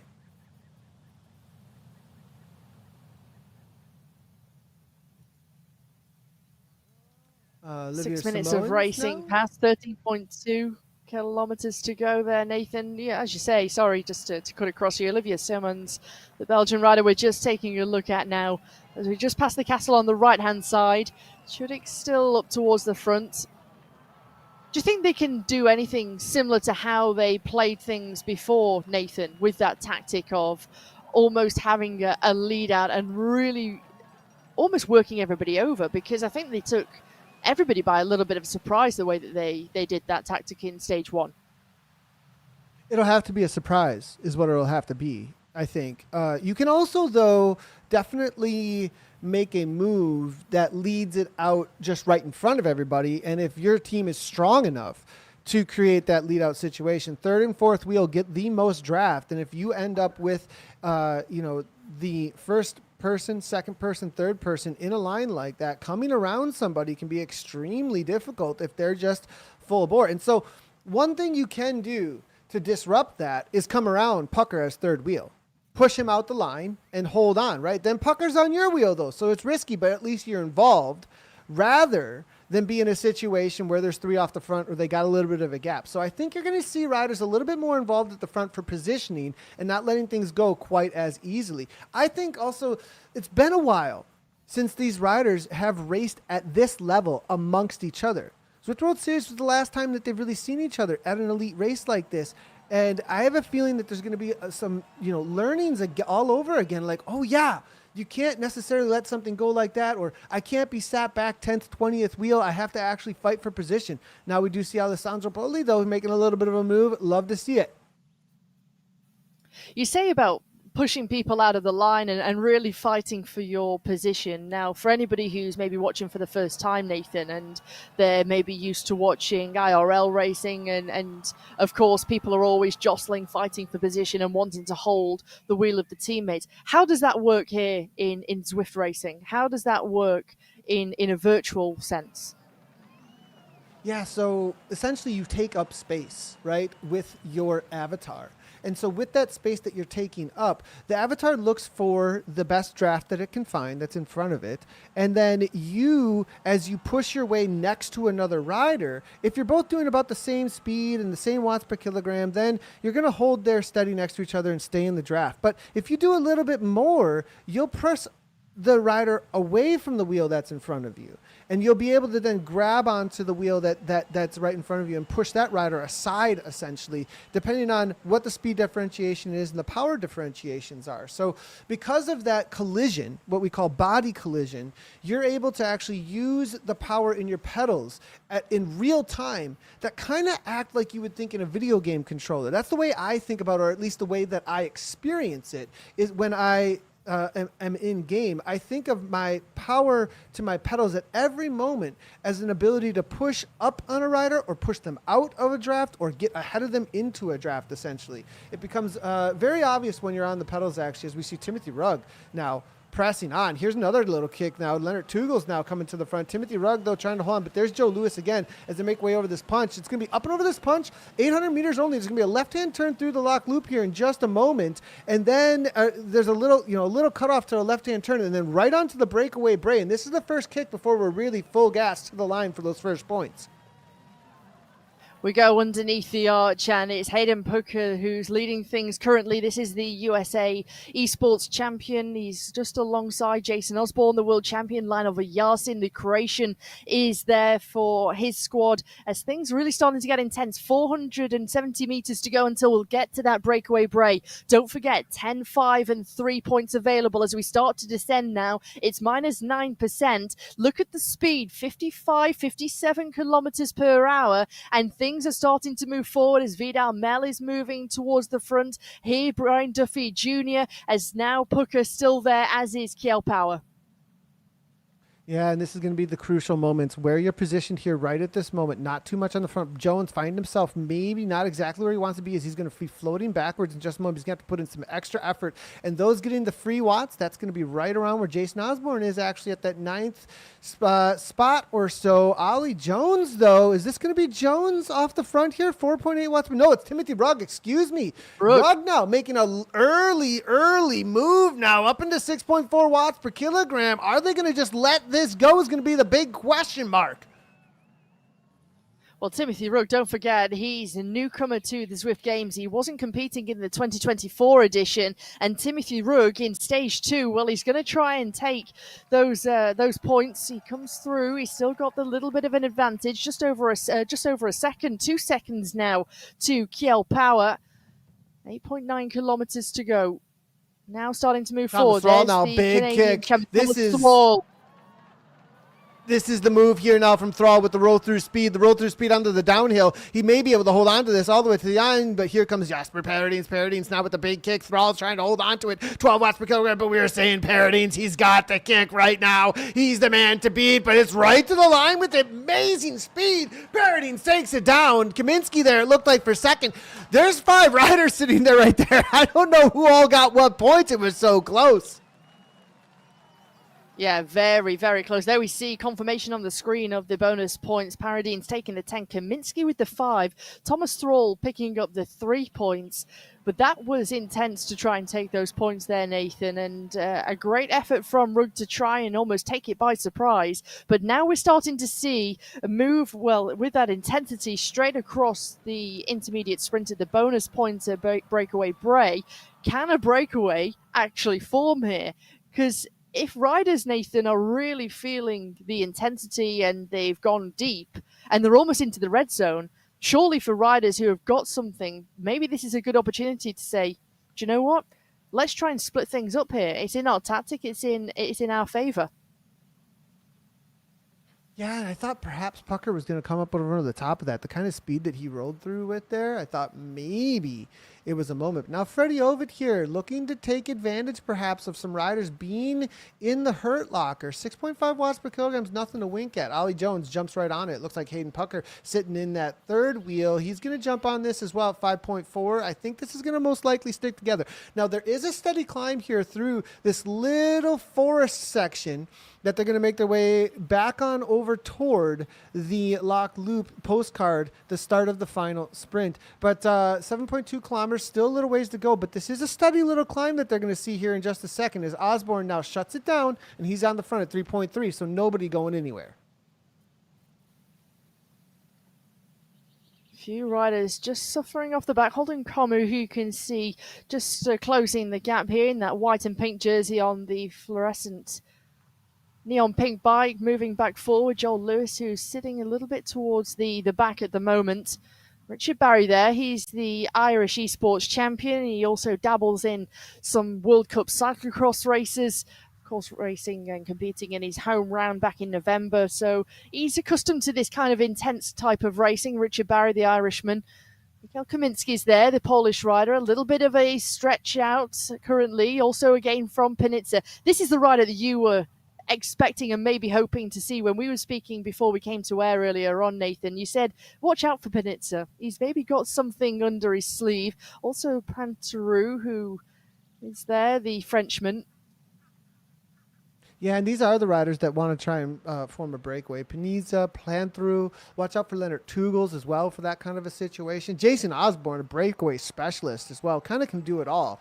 But I don't know if Osborne is set up perfectly so far for this racing here out here today. I mean, a lot of riders caught out in that first stage because of the likes of Hayden Pucker and that lead out situation. I think it kind of upset what the plans were for a lot of the teams out there. But Panizza now trying to do something similar. Buffington, it looks like, shutting it down. Team Turbo here now toward the front, but only 2.9 watts per kilogram from them because I think they can see that Panizza is giving up the ghost a little bit. Arnie Jacobs as well, the Movistar rider here, saying enough is enough. I think they're going to bring us back.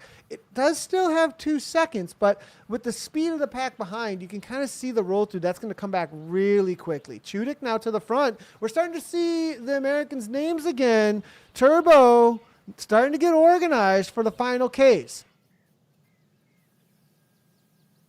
Just starting to move forward over the top. Ollie Jones is there, as is Joe Chuddick. Ronnie Jacobs putting out 6.4 watts per kilogram currently. Kiel Power just moving forward, the Belgian. Do you believe that maybe a move can go all the way to the finish? And again, I feel like we're getting the same kind of rhythm here in this race here, Nathan, as the women's, where it's high tension. There's a lot of nerves here. It's almost everybody's waiting for the right moment. I mean, where'd you pick the right moment on a stage like this? Yeah, there's definite pinch points. You also have tired legs. They put in everything they had to that first stage for sure. So there's going to be a little bit of question marks about how much do you actually risk at this point, because there's not going to be a lot left in the legs, especially after that first sprint point that we just saw.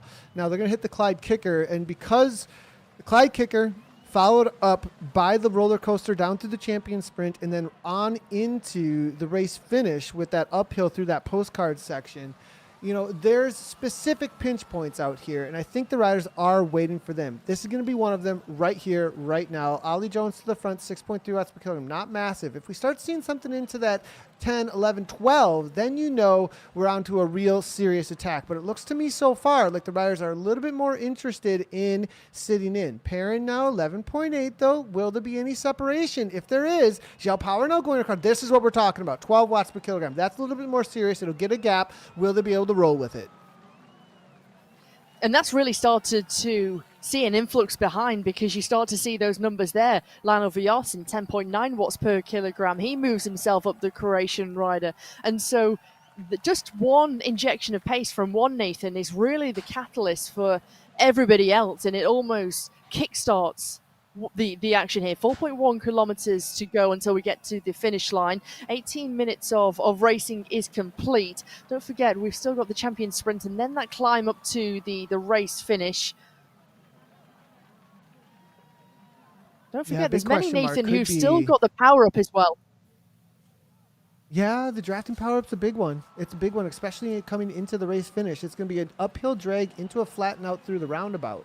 And so that's going to make things even more interesting, because it's through a roundabout actually into a finish line on a flat. The speeds can really pick up, and you can get a little bit of distance actually through that section. Now, we saw Kaminsky win through this section last year, but it was for the actual final win on the champions.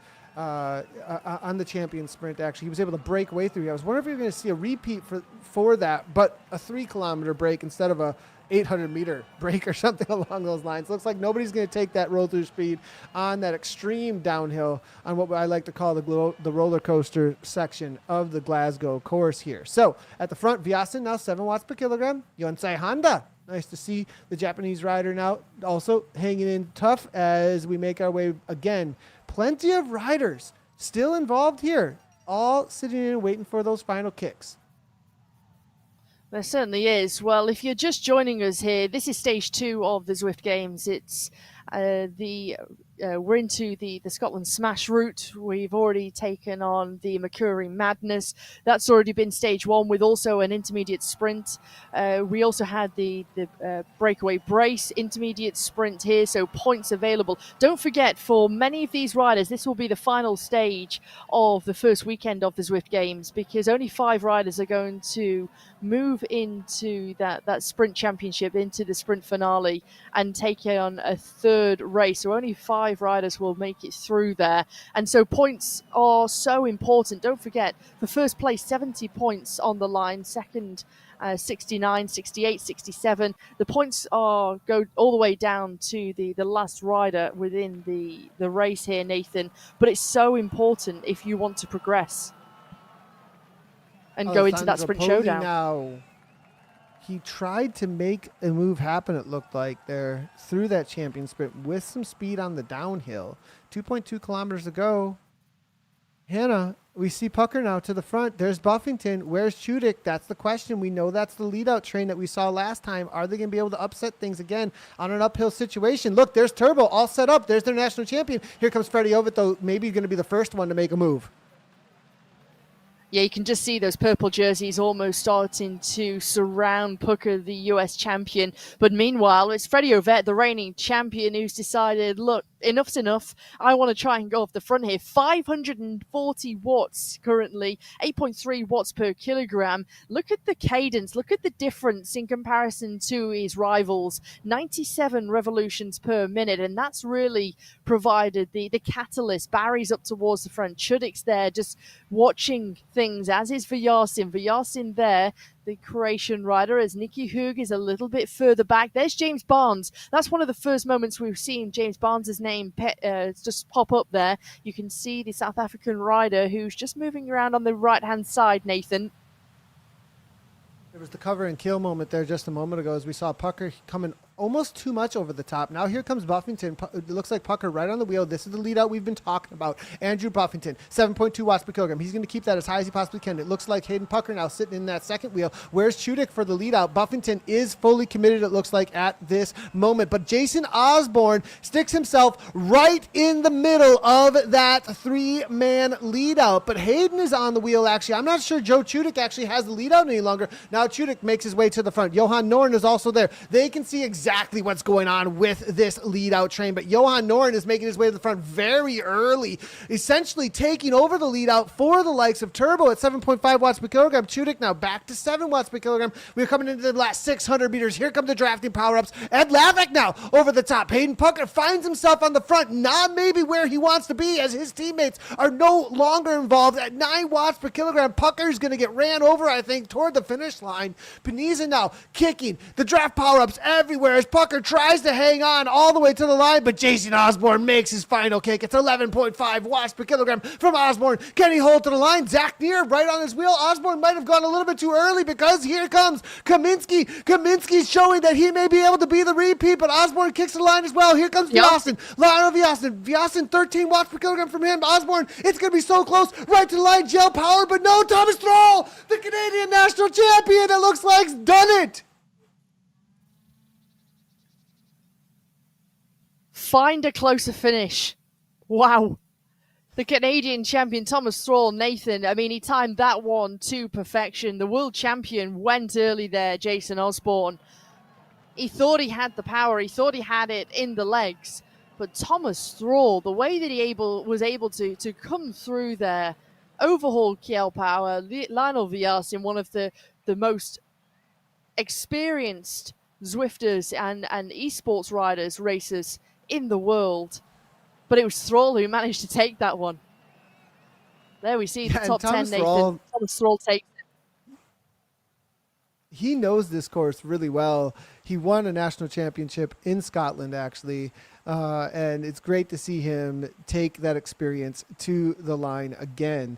And so taking this stage down, followed by Gel Power, Jasper Paradis, we talked about him having a big kick as of recently. Johannes Keiding, nice one there from him and Josh Harris and Thomas Perrin. 3 riders that are all more lightweight, punchy climbers. Great to see them showing up for a top 10 amongst some of these big hitters for the sprints. Brian D. Duffy Jr., former U.S. national champion there in 7th, can be Ollie Jones, Leonard Tugels, and Nicky Hug. Looks out the lead-out situation. Maybe they knew what was up this time around, and Hayden found himself in a tough spot a little bit too early, it looks like to me there, Hannah. Yeah, I think so as well. I think it's an interesting one, but maybe everyone was acute to the move, Dan. Looked that way, didn't it? We saw a few moves trying to go off the front, but in the end, despite the extra elevation gain, pretty much a big bunch sprint finish there, won by Thomas Thrall. I'll just go through the top 10 again. So Kjell Power of Belgium in 2nd. It was a great race for Jasper Paradines in 3rd, because he also took the intermediate sprint, of course. So we should, I think, get confirmation of this shortly, but we should see him in the final. Johannes Keiding in 4th, Josh Harris in 5th, Thomas Perrin in 6th place for Great Britain. Best American rider this time, Nathan, having filled the top 5 spots in race 1, was Brian Duffy Jr. in 7th. Ollie Jones, winner of the first ever Men's Zwift Academy finals back in 2017. He was in 8th. Lennart Turgels, a name that will be familiar to many of you who've watched a lot of e-racing, in 9th. And Nicky Hug in 10th. I'm going to start, Nathan, by asking you, beyond the obvious, who the winners and losers were. Who was above your expectations and who didn't show themselves as you expected? Well, Neil Freyette, a rider that I have a big question mark around about whether or not he was going to make it into the final. He's definitely won. I mean, we've seen him win in really punchy situations, but obviously the world champion, Jason Osborne, not making it. But there is a reality when it comes to the kinds of racing that we're into. This favors high-end, high-power, short, punchy situations. And so we are definitely getting into some specializing here, right? So that I think that's why we're seeing perhaps some of the riders, when it comes to your usual who show up for winning in and day out, maybe not taking down the sprint stages because we're trying to find our sprint champion. Yeah. Freddie Ovett, we saw go on the attack. It looked like he had one match to burn, and it didn't quite work out for him. Let's go through the top 5, though, in the overall points. So Paradigms, as expected, is at the very top of that list on 133. Brian Duffy in second on 130. Ollie Jones, the aforementioned winner of the Zwift Academy a few years ago, in third. Josh Harris fourth, and Thomas Perrin fifth. And it's those 5 who are going to go down to the Sprint Showdown in just half an hour or so's time. Obviously, the women's second rounds come first. Talk us through that, Hannah. What you expected? It was different to what I expected, if I'm completely honest, Dan. I think, well, Nathan's already covered that with Jason Osborne not being there, making it through into that sprint showdown and even being in the top 10. Also, from the kind of rider he is, I maybe expected to see someone like Freddie Ovett a little bit more, but we saw it was almost a do or die. It was a full 100% take the risk attack going into that finish there. So it's open, but hey, this is why we love racing so much. It's unpredictable. It doesn't always go the way of the favourites or who we might expect to see there. And that's why we love sport so much, because anything can happen. People have been training really, really hard and having the best preparations coming into the Zwift Games here. So that's why it's great, isn't it? We see new names who are in the frame of things, but we also see some surprises pop up. And I think that's the beauty of it all. Felt like that's what happened today, isn't it? When you go to real world sprinting, obviously timing is not everything, but positioning is everything, and then the power to the finish. I feel like timing on Zwift, Nathan, for the sprint finish is probably even more important than out in real life on the road. Because if you get it wrong, and we saw Jason Osborne going a little bit too early, I think, as mentioned before, there's no coming back, is there? No, there's not. And, you know, that's the high nerves in these situations, actually. I got to tell you, you feel like it's a dice roll a little bit, but really it's not. It's really, if you've got the power and you're in control of the situation, that's the question. The moment it starts feeling like a dice roll, it's just over your head. These guys are just going so hard and you've gotten yourself in the wrong situation at the wrong time. And as you saw there, it's a little bit of a everything to the line bike throw in a sense when you saw how close it was between Viasen and Thrall and Paradines, etc. at the line there. But they had timed things perfectly for when the speed was going to be the highest. We talked about early on that it was going to be over the top of the climb into the roundabout. But as you saw, those who really went at the roundabout and waited for their final kick at that moment, they were the ones that were there. It was all about that timing and having the power just to be there for the roll-in speed into that section.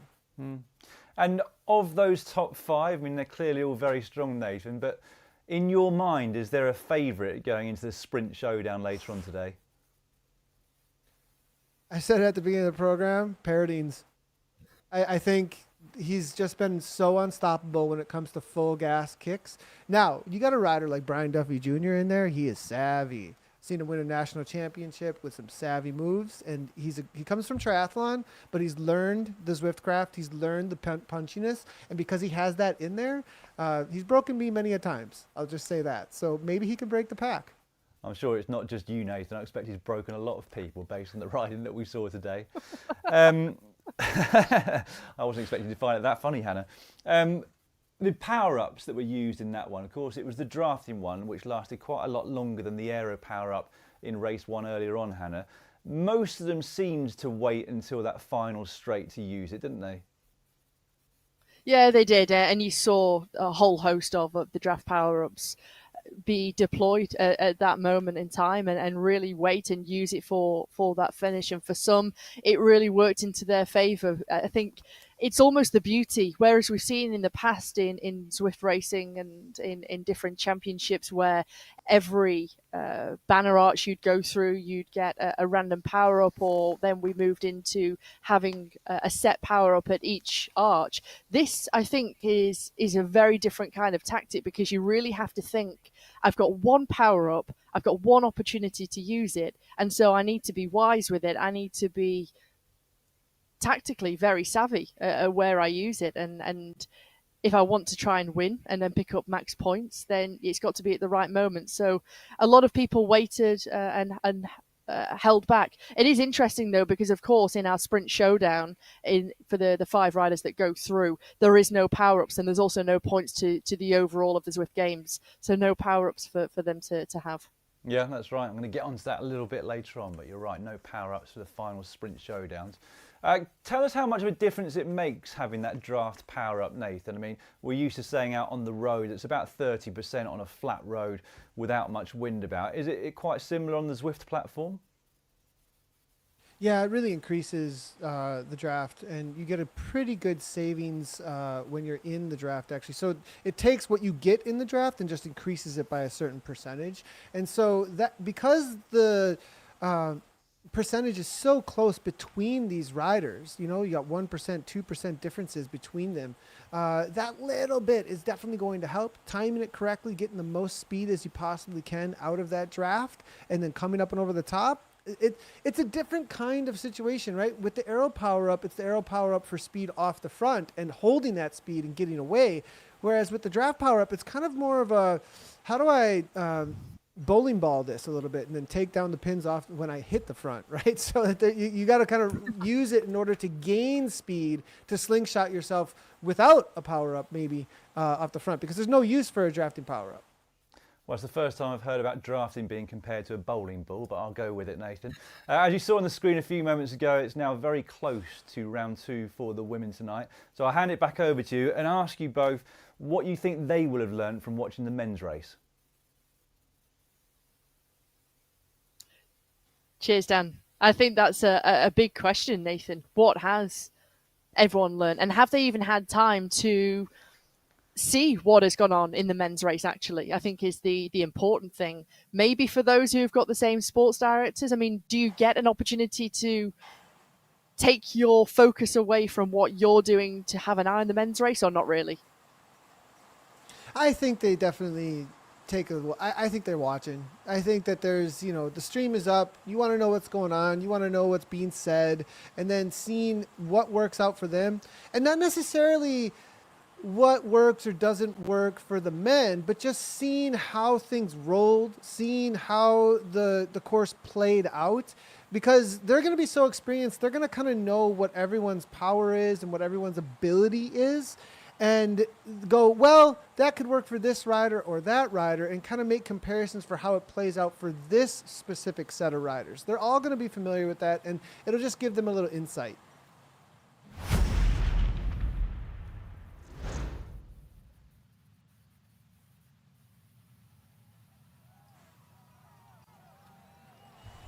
Coming through, Nathan, what will be the Glasgow Sprint here? 17.9 kilometres to go. Stage 2, it's Simmons once again who's setting the tempo. She's at the front, the British rider for Movistar in that blue jersey. As you can see, the Australian champion at the back, number 59 here, Nathan. It's going to be an interesting one here in Stage 2 around Scotland. You see Katie Turdin is the rider who's towards the back. Yeah, and I think we're going to pretty chill until we hit that Clyde kicker. And the question mark for me here is we're going to have more elevation. We're going to have more pinch points. We're going to have more sections to try and make some moves. How hard are the riders going to make it is going to be a big question. And if they can get away, will they commit? I mean, this is going to be a little bit different race, I think, out here than what we saw over in Nyokio. Nyoko's very flat. There's not a lot of opportunity. The arcade's the only section. Here, we're going to see this Clyde kicker. We're going to see that roller coaster down. Then we're going to see one time through the postcard section. There's plenty of more opportunity here, so we may see some more risks thrown out there from the ladies. And you can't underestimate how hard the Clyde kicker is either, can you, Nathan? As we're just about to go under Central Station, it's such a difficult kind of climb, and everybody knows. I mean, it's been one of the key features for several years now in many of the courses in the Scottish world, but particularly here, to take it on 2 occasions and with so much at stake, and still relatively so long to go until the finish line, but it's still a hard climb to get yourself over when you see the gradients really start to ramp up and rise. Yeah, 100%. And you know that if you find yourself off the back here, it's game over. So, and also you don't want to be wasting too much energy if it's not going to be a breakaway, perhaps, over the Clyde kicker. So what you risk as much as you need to stay involved. And it looks like that's exactly what's going on here. Charlotte Kolkoff at the front, 7.2, 8 watts per kilogram. Nobody really all that interested in more than what's essentially a little kick for the level that we have here at 8 watts per kilogram maximum. That is not much to this field. So really, this is a lot more caginess that we're seeing here from the ladies. Just a little reminder for anyone who's just been joining us and didn't see in the men's race, you can see on the right-hand side in the positions, you'll see the little blue thumbs up, and one of the riders who's got an awful lot of ride-ons is Jenny Egg, the Finnish rider. She's got almost 60 ride-ons. You can get involved as well, by the way. Don't forget, you can fire up your Zwift Companion app, find the riders, give them all a ride-on. It's certainly good to see for those riders, almost that encouragement. It's a virtual cheer, let's say, and you'll see all of the ride-ons that are stored in the back pocket of the riders. So do get involved if you're wherever you're watching, at home, on the go, wherever you are, and give the riders a little ride-on.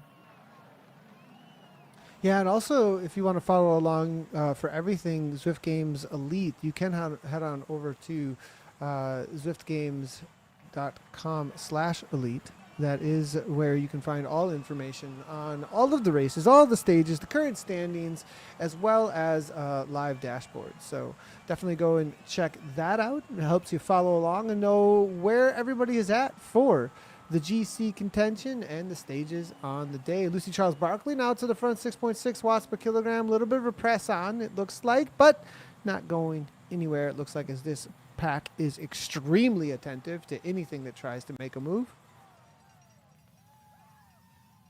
I think that's the key word, isn't it, Nathan? It's attentive. It's making sure that you can try and save energy where possible.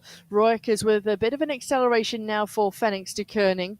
You can just see the Dutch rider finishing third last year on the podium at the Tour de France Femmes. You can just see she's got a little bit of an advantage, but she's a rider who's got high power. She thrives in the climbs, and she'll also thrive, Nathan, with some fatigue in the legs. And they certainly will have some fatigue after the first stage already. Yeah, that's going to be a big question mark as well, is who's got something left in the legs after that first stage. The riders who do like something that's more attritional, they're going to like this a little bit more.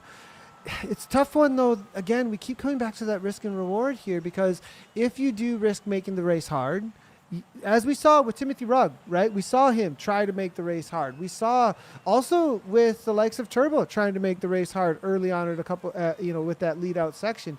You put that down at the wrong time and your race can be over so incredibly quickly. And with the Sprint Championships, I'd say that the Sprint Championships are some of the most tactical racing that you will find, because it has way more to do with your gamecraft here than any of the other stages will have to do with your gamecraft, because your timing and your split-second decisions and when you use that and how in control of your avatar you are for its positioning and where it can be, it shines in races like this. Do you think then for teams, Nathan, who have got several riders represented, and one of them that stands out to me immediately is Saris Esports. They've got Natalie Smith, Marcel Smithers, Brittany Lytton. Lytton we already saw on the offensive earlier on. They've also got Megan Rathwell. They're just one team who've got several riders. Do you think teams will be willing to say, right, let's make things hard and almost give certain riders a role and say, well, we want you to make it hard. You try and go on the attack. We hope that will do some damage to our rivals. Meanwhile, the rest of the team can almost sit in the pack and follow. Do you think some teams might want to try and go with that kind of option?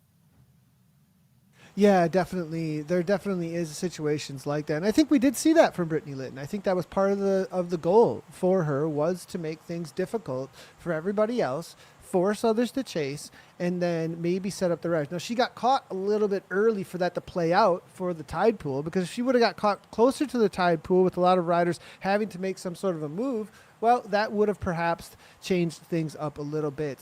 Next presented by Insured, they've got a few numbers out here. I mean, the reality of a Lucy Charles-Barkley making a move and looking to perhaps get away, that puts Liz Van Houweling, that we just saw, who also rides for the next team, in a really good situation later on. And so you can definitely see that there are the teams here for that. Whether or not they want to make that risk is going to be a big question mark. How close they are in points to getting through and their overall for Zwift Games, a lot of those question marks start to come up as to how they're going to ride for the individual and how they're going to ride for the team. Yeah, quite right. I guess that's the beauty of teams having that luxury of having riders who can deal with stages like this, and particularly riders who've got a very, very fast kick at the end, but also those riders who are a real diesel engine. And we're taking a look at Lucy Charles-Barkley here, currently the Ironman world champion. And really, it's kind of, we know her caliber in Ironman and in triathlon, but here, particularly in esports and e-racing here on Zwift, Nathan, it could be a little bit of an unknown quantity, but on a harder course like this, she could really thrive. Yeah, 100%. We'll have to wait and see if she's able to pull that off. It's very difficult. The timing will have to be absolutely correct. We almost saw something from Hayden Pucker, over the top of the breakaway Bray. And the reality of whether or not these ladies can hang on. Now, one thing that's for sure is that the level is so high amongst these ladies now that getting away is a different story than it used to be in and amongst the ladies field. At this point, the ability to chase things down, the number of wheels that you can grab onto in order to come back to the pack has just increased. And so that reality is just totally different now at this point. What's going to be interesting as well is a rider like Lou Bates, right? We saw her trying to make the move. It didn't definitely necessarily work out for her. I think she likes a course like this a little better as well. So, you get enough riders like that to start to work together or look for that kind of a move. They can kind of have a similar interest out on course that ends up working out for them. Yeah, you're quite right. And I guess that's the beauty of how things have also evolved, Nathan. The fact that the racing style has changed, the tactics have changed, particularly as teams have gotten stronger and stronger. The fact that riders and teams, maybe there's been a shift around in teams, and teams have got new recruits. That's the beauty of it. We just tick over 10 minutes of racing, just under 12 kilometres, until we get to the finish here in the Scotland Smash. Don't forget, one lap, a total distance of 18.1 kilometres, 167 metres of elevation, almost double what we had or is double what we had in stage one. Certainly harder. 3 kilometres until we get to that bonus sprint at Breakaway Bray. And don't forget, 10, 5 and 3 points are available. Yeah, and we're about to have the first kick in just a moment. People starting to set up. We do have a downhill before the kick, though, and that makes things a little bit different here. Because of that, riders are going to be looking through a lot of roll-through speed. If you find yourself at the front before this uphill kick, it can make things very difficult for you actually to hang on. That's actually one of the racecraft positioning things you really need to pay attention to, being in the right place and then putting the power down at exactly the right time. If you're on the front through this section and you hit that uphill gradient immediately and you don't, and then you just have wind in your face and you just have the uphill gradient in your face immediately, and everybody else is rolling through speed from the back of the pack or the middle of the pack, they're going to come around you so quickly. So a lot of times people don't time it correctly. As you can see here, 52 kilometers per hour. Annie Poland finds herself on the front here. Might not be the spot that she necessarily wants to be, and we may see some roll-through speed that ends up dropping a few off here in just a moment. And this is exactly what you were speaking about before in terms of positioning, knowing exactly where you want to be and almost pushing your way, but you almost want to push your way a little bit further back and make sure you can hold maybe a top 10 position. You don't want to be the rider who's pushing the way on the front, as now Charlotte Colclough leads things through. Tiffany Penner, the Canadian, as things start to ramp up and we see a few little orange numbers start to appear. 7.3 watts per kilogram for the world champion Kate McCarthy, who won stage 1, don't forget. We're taking a look at Tiffany Penner. It's got a nice cadence, spinning things nicely, 86 revs per minute. Milivate, Synergy, now to the front. Nobody really sticking their nose in the wind. Here comes Kate McCarthy now. 2.6 watts per kilogram only for her, it looks like now at this point. So everybody's still keeping the powder dry now. Eiley Gardner to the front here. Rolling on through. Going to be a left-hand turn. It's only going to be, it's less than a kilometer actually to the breakaway Bray here in just a moment here, as Eiley Gardner can still be on the front. It looks like Haley Simmons, right-hand turn in just a moment, and right on into the breakaway Bray. Final moments here as they set up. They start to set things up, and Simmons is on the front. Also there is Lytton. Eiley Gardner, don't forget, she was one of the riders who was lighting things up in stage 1 already in Mercury Madness. Everything's all together. 1 kilometre until we'll get to that bonus sprint. Hoekstra's there, as is Fura Giovanni, the French woman. Fura's sitting in top 12 currently. She's the reigning champion of the Zwift Games, as things really start to open up now, just on the right-hand side, as Eiley Gardner moves forward in the pink and blue jersey. You see Haley Simmons in the Movistar kit on the front here now. Blue kit there. Watch her. It's going to be on the right-hand side. Here comes Wahoo now. Wahoo Lacole. That's going to be Charlotte Colclough, the first one, to now make her way to the front. Here comes Lisa Gallegos. So everybody's really waiting this one out. Kate McCarthy sitting second wheel perfectly, actually. She is so good at positioning herself. Here comes Catherine Furr now. This is going to be the final moments now. The early kick. Here comes Gara. Gara now 8.3 watts per kilogram. First one to make a move, it looks like now. Trying to maybe make her way to the front and last this one out. Elise Gallegos continues now. 7.2. Charlotte Colclough now 7.6. No serious kicks just as of yet. They're waiting and waiting for the moment. Now McCarthy goes. McCarthy at the front. Big kick from Kate McCarthy. 10 watts per kilogram from her. Will she be able to hold on to this all the way to the line? Gara now, it looks like unable to hold on. 10 watts per kilogram from Gara now. Big kick from Herbert McCarthy now. Really opening things up. McCarthy. No, is it going to be able to hold on? Furr now to the line. Furr now makes it happen. Wow, Fura, 11.7 watts per kilogram there. The reigning champion, Katrin Fura, takes the 10 points ahead of Maria Holdcroft, who takes the 5. Gabriela Guerrera, who seemingly, to me, Nathan, it looked as though she'd gone early, started to get overhauled, but managed to have that extra kick to come back. But Fura coming through there and taking those 10 points. She came from a long way back as well at that bonus sprint into Breakaway Bray. Yeah, it was interesting there. I thought perhaps for a moment that it was going to be McCarthy going very early, but Catherine Furr showing us why she is one of the favorites when it comes to a sprint to the line, barely ever beat. She's kind of this perfect, I would say she's all-arounder plus sprint. That's what I would give like Catherine Furr is. She's got this complete all-arounder, but if you bring it to the line, it's going to be a very difficult day. And you're quite right. She's so good at positioning herself as well. Might not have scored in the top 3 there, Kate McCarthy, the world champion. But to always be at the right place at the right time and give yourself the best chance and the best opportunity to be there and really work to your strengths, that also counts for so much too, Nathan. The fact that you can be right place, right time each and every key moment of a race. Sarah Roach here now, looking like she's having a good race. Great to see her involved at such a high level. This is a rider who's come into esports in the last 2 years, showing up. She was involved in national championships and now riding at the highest level. She has taken her riding so far. It's really great to see her competing and able to hang in with some of the best in the world. Big shout out to Sarah Roach still being involved here. Now, this is the section perhaps where we might see some sort of a move, but I have a feeling, Hannah, this has been such a difficult race to this point. I don't know if anybody even wants to make a risk. I mean, look at this, a drafting power-up being used right now. What is going on with that? I mean, obviously people are suffering. Yeah, I think so.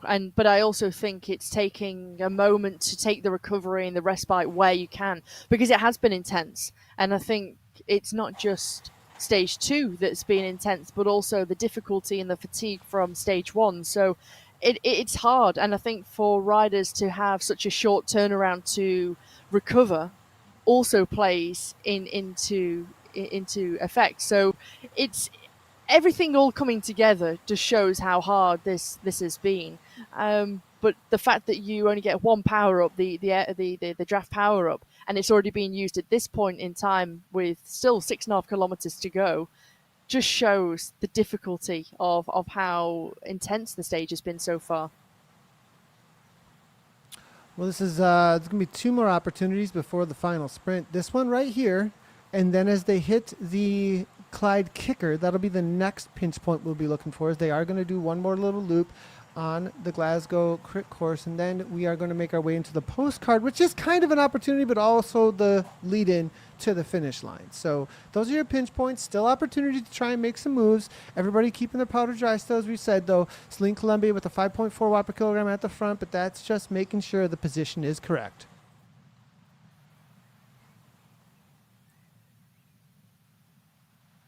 It's almost a case of waiting, isn't it? Inside 6 kilometers to go. Gardner's towards the front, as is the Swedish rider Bjarhed. Busens is there as we take a look at Svardstrom. Swede just at the back here for the Swedish Zwift racers. You can see picture in picture.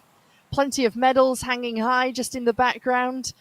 Shows the caliber of rider, 171 watts currently, 2.5 watts per kilogram. They're just rolling through here, Nathan, and you can almost get a sense that the tactics will be played out shortly, but it's that waiting game, isn't it? Waiting to unleash your team.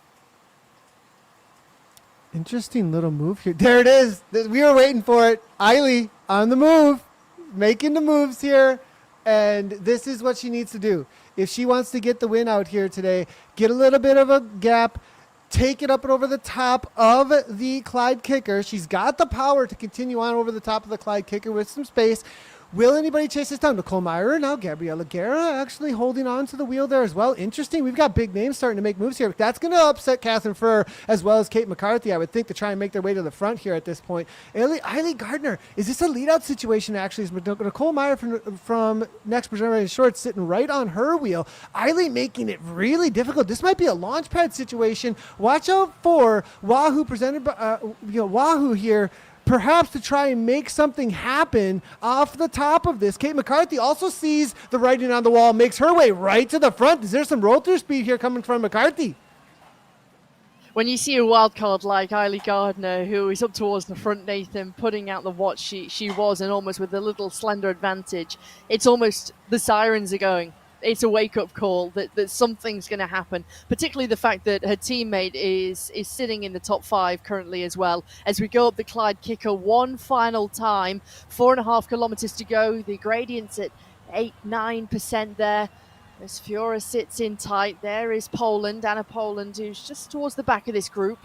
They go over the top of the Clyde kicker. Maria Holdcroft just leading them across there, the British rider in the blue jersey. Can see the suffering is real. Look, did you see the face on Kate McCarthy there? Full red, it looked like, in the face. The grimaces happening there. Everything she had over the top of this now, the roller coaster section now. If the world championship is looking like that at this point, you know this is real deal racing. Look at Lucy Charles Barkley here, looking fairly comfortable actually though for Lucy Charles, as there's now starting to whittle this down a little bit. Riders starting to fall off the back actually as we get into the back half of this, as we head toward the champion sprint down the roller coaster. Will there be an attempt at a getaway, or are we going to have a large pack sprint again? Looking forward to the postcard section in just a moment as Gardner kicks again at 6 watts per kilogram. It's incredible, actually, for Lucy Charles-Barclay, the way that she, at the key moments, Nathan, has been able to position herself so well. And really, as we come into the business end of this stage here with 3.7 kilometres to go, she's the rider who's just leading things round on this right-hand corner. She looks strong as well on this kind of course. You know, physically looking so good as we take a look at Gabrielle Guerra. Little acceleration there from the Brazilian, 6.3 watts per kilogram. Putting out a nice high cadence, 50 kilometers per hour they've been traveling at throughout this stage, more or less here, Nathan. It's always been a high pace. Yeah, definitely. As now backing off here, though, as nobody's trying to make... Well, actually, Emilia Valde now. A little bit of a punch over the top of that little... Now, this is an interesting section because you can make something happen because this downhill through here, it's a very tricky section. And we'll see this. It's nice to see this twice, actually, before we'll see it in the actual showdown because this sprint is so tricky to get right. Lots of speed through here. As you can see, a negative 1% gradient with a little bump right before it and a kick on down. As you can see, Lucy Charles-Barclay actually trying. See, this is what I was talking about. You can sneak away right here. And she goes for it. 8 watts per kilogram on that downhill and into a little bit of a bump as the pack slows down behind. Because of that bump, that'll give her a second or two. It certainly will. And I think when you've got that power and you've got that ability and you gain a second and a half, almost 2 seconds so quickly, it's almost take the chance, take the opportunity and run with it, Nathan. 2.6 kilometers to go. And now everybody's starting to think, well, this could be a real danger. But meanwhile, Lucy Charles-Barclay, another big acceleration of power here as she takes on that left-hand corner. But she's a rider who can sustain this, Nathan. She'll be able to sustain this type of effort until the finish line. And now it's almost a case of, right, everybody else, what have you got? Come and show me what you've got. As Lytton, who we saw, who lit up the race in stage 1, is coming in the chase. Yeah, here comes Brittany Lytton, and this is risky. All of this is very risky here now at this point. But this is a points race. It's all about the points still, right? So some of the riders may be thinking, well, do we let this go and think about my points as compared to the other riders that I'm concerned about here? Lucy Charles-Barclay, though, is definitely somebody to be thinking about for this kind of a breakaway. Stephanie Sidlick now to the front, looking to maybe chase this down. And Nevin there as well. Camelia Alberg. Can they hold on to this? I mean, the ladies might sit up a little bit for this climb and not keep this pressure on, and this may get away. 4 seconds is not something to be playing with. So who's going to put the chase in, though? That's going to be the big question. Will the teams make their way to the front? It's a big question, isn't it? Because now that gap, 4.5 seconds within the top 12, 4.6 seconds, it starts to open up. And this is an excellent move from Lytton to have made it across to Charles-Barclay. Stephanie Sidlick is having she's got a lot of work to do, Nathan, on the front right now. As Rourke has also moves forward, Kate McCarthy, as ever, right place, right time, starts to move forward, as is Liz Van Houweling.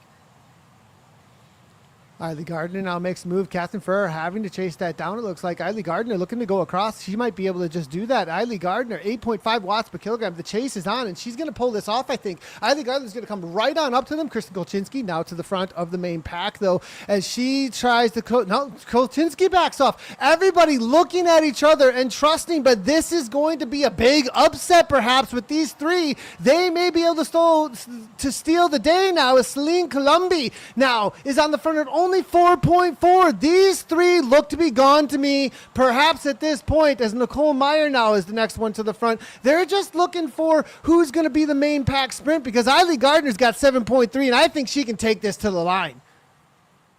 Yeah, we've already seen this, didn't we, in stage 1 where she went early already. But Eiley Gardner, this is her bread and butter with a climb to be had, even at such a slender gradient here of 2%. But Lucy Charles-Barclay is right onto the wheel of Eiley Gardner, the prolific climber. Here comes Lucy Charles-Barclay, another little acceleration. She gets herself right in the slipstream. What has Lytton got? Well, she's 3.5 seconds in arrears. This is over as the gap grows to 8 seconds. And now Eiley Gardner starts to accelerate. Here goes the draft power up from Charles-Barclay. Nathan, this is it. This is into the final now of stage 2.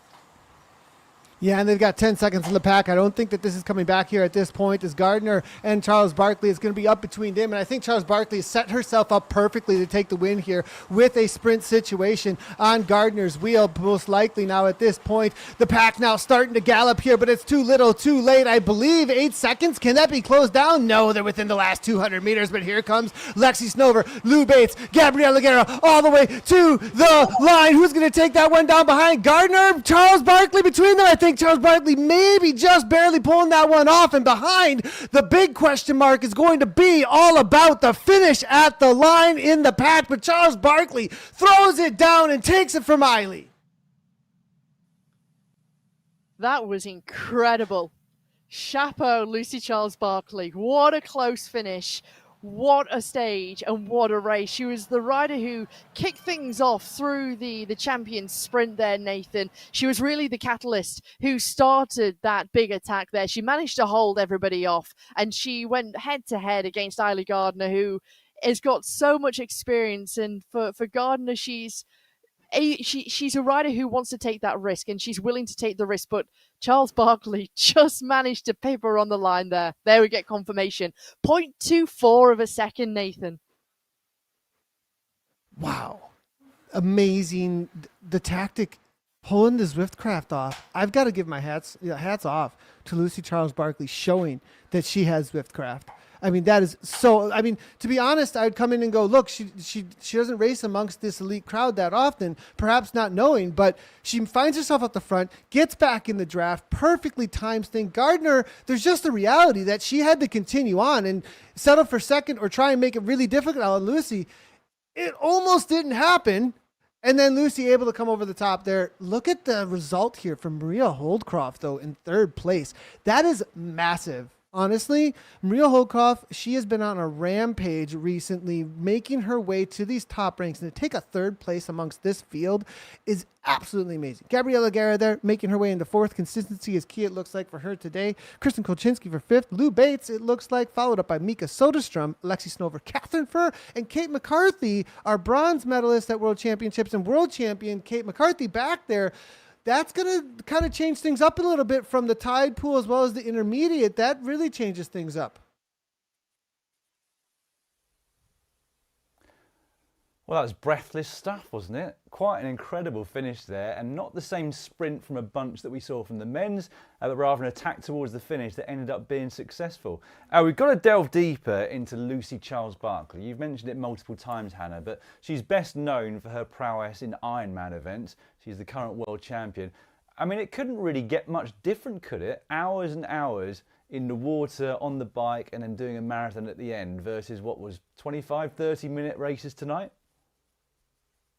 Yeah, you're totally right, Dan. When you go from such an endurance sport like Ironman, and as you say, as the current record holder in Ironman, and of course the world champion, and then you come into a race like this where it's short, it's intense, it's a very different kind of tactic, it's a very different kind of prospect. Yeah, it's night and day. And I think, as Nathan said, she's just shown that she has the Zwift craft, she has the racecraft here, but she also has the engine and the capabilities physically to be able to back that up and to be able to do something. I mean, that was absolutely exceptional, and it wasn't the first time that we saw her up towards the front and almost attempting an attack. So it's wonderful. I remember seeing her racing and being on Zwift a lot, and I think she uses it a lot in her training alongside her coach. But I remember in lockdown, 5 years ago, her using the platform and racing on it quite a lot. So she's no stranger, but it's great to see her back here and back to winning ways. Yeah, no stranger to riding and training on Zwift, and obviously she's done lots of racing in the past, but probably not as much, Nathan, as a lot of the other riders within this group. We're going to bring up the top five before I carry on asking the question about the experience versus the other people, because I think we can bring that up for you now. So this is the top five. So the sprint winner is Catherine Furr of Switzerland. Kate McCarthy, who won the intermediate sprint and the end sprint of race one. takes second overall. On countback there, of course, as well, equal on points and 141. Just 1 point behind them, Maria Holcroft, that you were talking about just a few moments ago, Nathan, how well she's coming on. Gabriela Guerra of Brazil there in fourth on 133, which is the same number of points as Mika Söderström of Sweden in fifth. So those five will go on to the Sprint Showdown, which we'll have for you a little bit later on this evening, or this afternoon, or this morning, wherever you are watching from. Going back to Lucy Charles-Barclay, Nathan, you mentioned that she had the Zwift craft in terms of knowing what to do within the race there, but how much of the win there do you think was down to the racecraft, and how much is it down to the fact that she's got a blooming massive engine? She kicked at 8 watts per kilogram on the downhill for the Champions Sprint. That was definitely, I was actually really surprised, to be honest, that she knew that that would be a great time to go. A lot of times people think uphill is when I'm going to go, but you go actually when others may be resting, and you can get the advantage over them. So a lot of times the flats and the downhills are times that you can escape because everyone's going, I'm going to sit up, it fans out across the road, and then you've got a lot more speed. The speed differentiation is what's going to win every single time, rather than just a pure watts per kilogram. The watts need to produce the speed. She knew that, it looked like. Then, though, it was the engine. Then it was all about, can she continue on? And we saw somewhere between 5 to 6 watts per kilogram all the way through postcard. Eiley came across. She jumped on that wheel. And because of her ability, obviously, lots of team time trials. I've seen Lucy Charles-Barclay all the way back to 2019, 2020 doing team time trials for her training, as well as competing in a lot of our live streams. And so she knew exactly how to sit on that wheel and wait and save up the energy to make that kick to the line. And Hannah, I mean, I thought she was done, I've got to admit, Lucy Charles-Barclay, because she had been out there, not for a really long time, but for some time off the front. When Eiley Gardner came past her, there was immediately gap, and I was thinking, well, Lucy Charles-Barclay's done at this point. Just how impressive is it to then get back on the wheel? I know she used the power up there, but how impressive is it to get back on the wheel and still then have the strength in reserve to come past?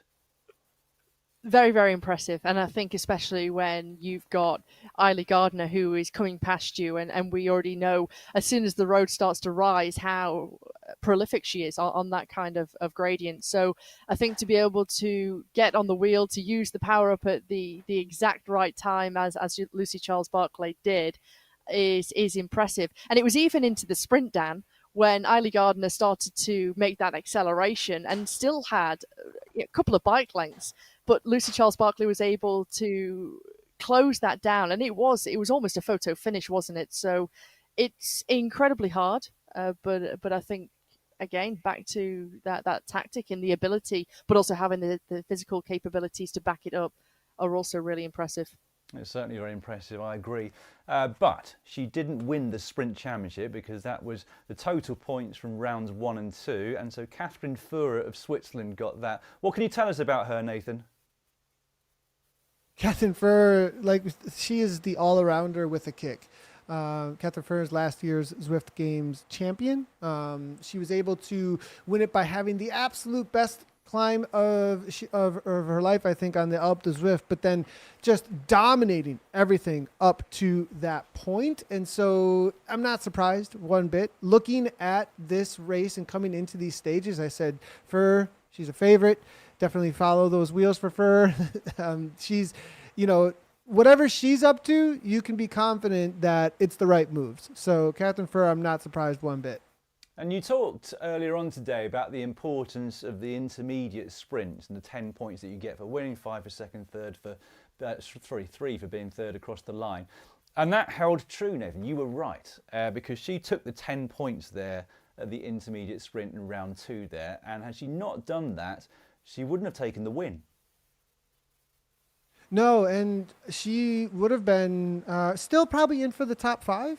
I think from what I'm looking at for the points right now, perhaps that might have secured, though, her spot into this top 5 for the showdown, actually. So that's where these intermediate point sprints, points have so much of an impact on the overall throughout the entirety of the Zwift Games, as well as making it into these showdowns. If you're not going for those and you're trying to trust it for the finish, you're probably not going to be involved, because across all of the stages, 10 points, we're talking 50 points, if I'm not incorrect here on my math, or when all the intermediates are. That's massive. That's taking almost last place versus the first if you get 10 of them all the way stacked up. So there's a lot on the line for the strategy. And just before we move on to the men's sprint showdown, which we'll explain to you shortly, Hannah, who do you think will be most disappointed from the women's peloton in these first 2 rounds? Oh, interesting, because there's a lot of big names who didn't make it into that top 5, for example, who didn't make it through. So perhaps for someone like Liz Van Hoerling, who didn't make it into the top 10, who we know is an excellent sprinter. This is her kind of bread and butter. We know how tactically astute she is. So I think there's going to be several riders who might be disappointed. But I think looking at the intensity and the difficulty of the racing, Dan, to be honest, it was incredible. And I think it would come down to those points, as Nathan already said. It was also the consistency was key. You know, Catherine Fury, she didn't win one of the stages, but she's won the Sprint Championship. And so it just shows how you have to be consistent and be able to back up each and every ride and every stage. Mm.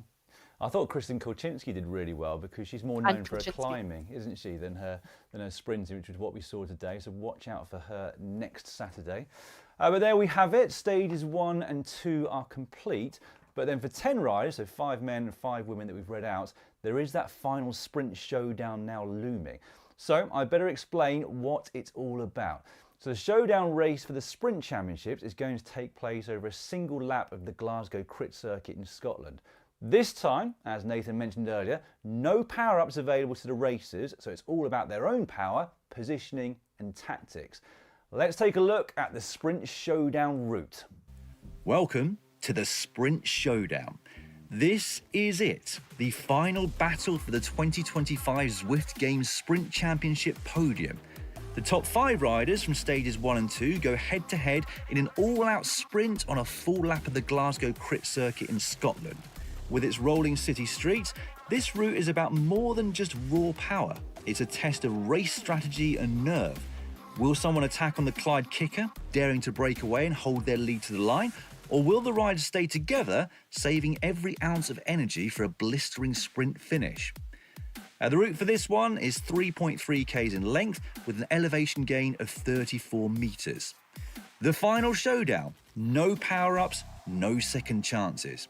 And with no power-ups to rely on, it's all about racecraft, raw power and perfect timing. Who will time their moves to perfection and who will fade under the pressure? A 3.3 kilometre race. I mean, that would be painful whenever you did it, let alone when you've already got 2 races in your legs from the last couple of hours. Again, I almost feel sorry for the riders. In terms of what we've got coming up then, Nathan and Hannah, that is incredibly intense, isn't it? And it's only 5 riders as well. Nathan, how tactical will this get when there's only 5 riders in a race? Well, there's no pack. I mean, you just have, I mean, are you going to chase? Are you going to chase? Who's doing it? Right? I mean, you're just, essentially, it's like you've set up for the entirety of a big day of racing, you know, 1 day classic, or you're at the end of a big stage and you've been in the breakaway all day. And now, instead of having to watch the breakaway all day, we just get to see the breakaway figure out how they're going to win the race, right? Like, that's essentially what we end up with here with a couple of big sprint stages prior. So it's pretty exciting. Who's going to make moves and trust their legs? And I think it's going to be so cagey, and every move is going to be an all-in move when we do see them. Yeah, I can't wait for this one. It's going to be fantastic. Just to let you know who's gone into the finals, just to make an apology, again, on my own behalf. Jasper Paradines, who won the Sprint Championships, I said they qualified for the final Sprint Showdown, but he's a Sprint Championship winner already. Second in that was Brian Duffy of the USA, with Ollie Jones in 3rd place, so well done to all 3 of them. Those 3 will be in the final showdown, which we'll be showcasing very shortly indeed, along with Josh Harris. There's a slight change to the final 5 lineup, and I shall read out why. This is an official message, I should say, from the race commissaire. So Thomas Perrin reached out to race control to indicate that his in-game weight was set incorrectly for stage 1. So despite the fact that it was rectified ahead of stage 2, it means that he has been taken out of the final sprint showdown. So as a result, the next best placed rider, who was 6th initially, Neil Fryatt, has now qualified for the sprint showdown. He thought he had the rest of the day off, Hannah. He's now got to get warmed up again.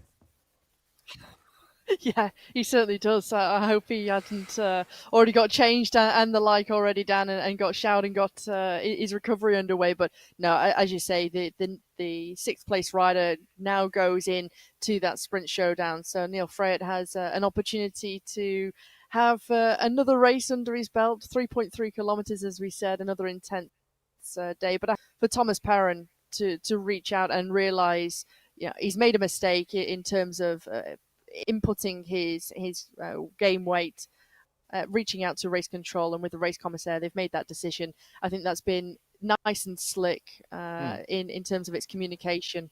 Yeah, mistakes happen, don't they? And Thomas owned up to it immediately, so well done to him, and finished just outside the fifth place there in the end.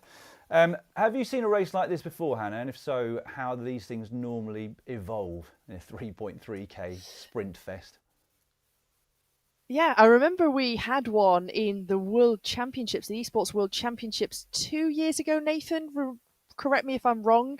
And we had a one-lap finale, and it came down to after every race, we had 3 races. Every race, it went down from 50 riders, I think it was, to 30, and then 30 down to 10. And then we had 10 riders on this exact course. And so it's very, very different because, as Nathan already said, you don't have the pack.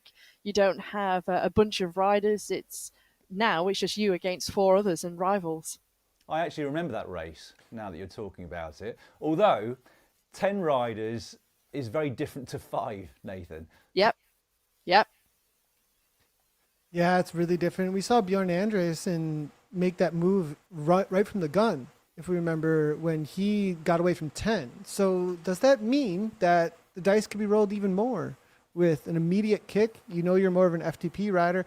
I gotta say, Thomas Perrin, a favorite for Zwift Games overall. It's sad to see that perhaps his point's not going to be counted then. We'll see how that ends up playing out in the rule set and everything. But then to throw Neil Freyet amongst this, the guy's got a massive kick, and when it's not as many bodies in the way, and I don't know, this just changes things up for me personally. The replacement there with Neil Freyet, he's a monster, and he can take down just about any sprint out there. I just hope Neil hadn't gone for an early shower after thinking that he didn't qualify. Anyway, we've got 30 seconds to go from the start. We don't want to miss that because it's going to be a very short and punchy race. So once again, I'll hand back to you both.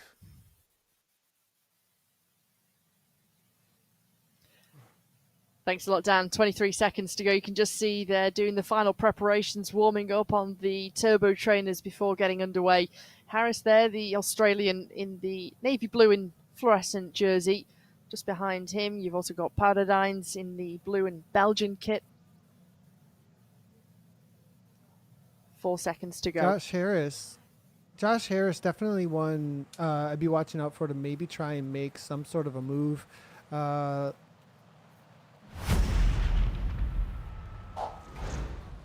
Yeah, and I was just saying, I think Harris here now, be on the watch out, but who's making the early move to try and make an escape, actually?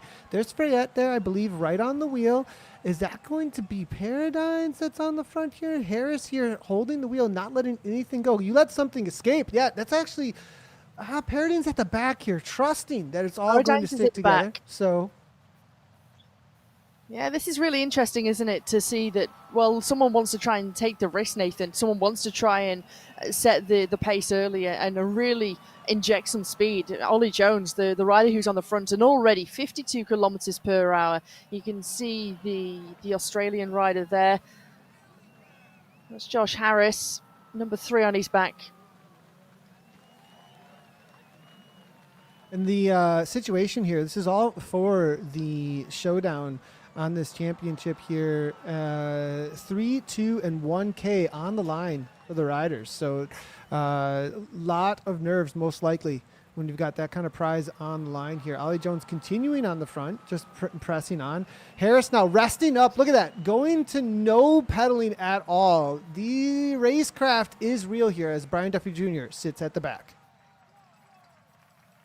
I think you've also got to make the most of it and be tactically astute in each and every way. Sometimes even more so, Nathan, when the race is like this, when there's only 5 of you in the race. It's so short. It's only 3.3 kilometers, 34 meters of elevation, and already we've covered almost 2 minutes of racing, and we have 2.2 kilometers to go. So I think even more so, you have to think about where to use your effort.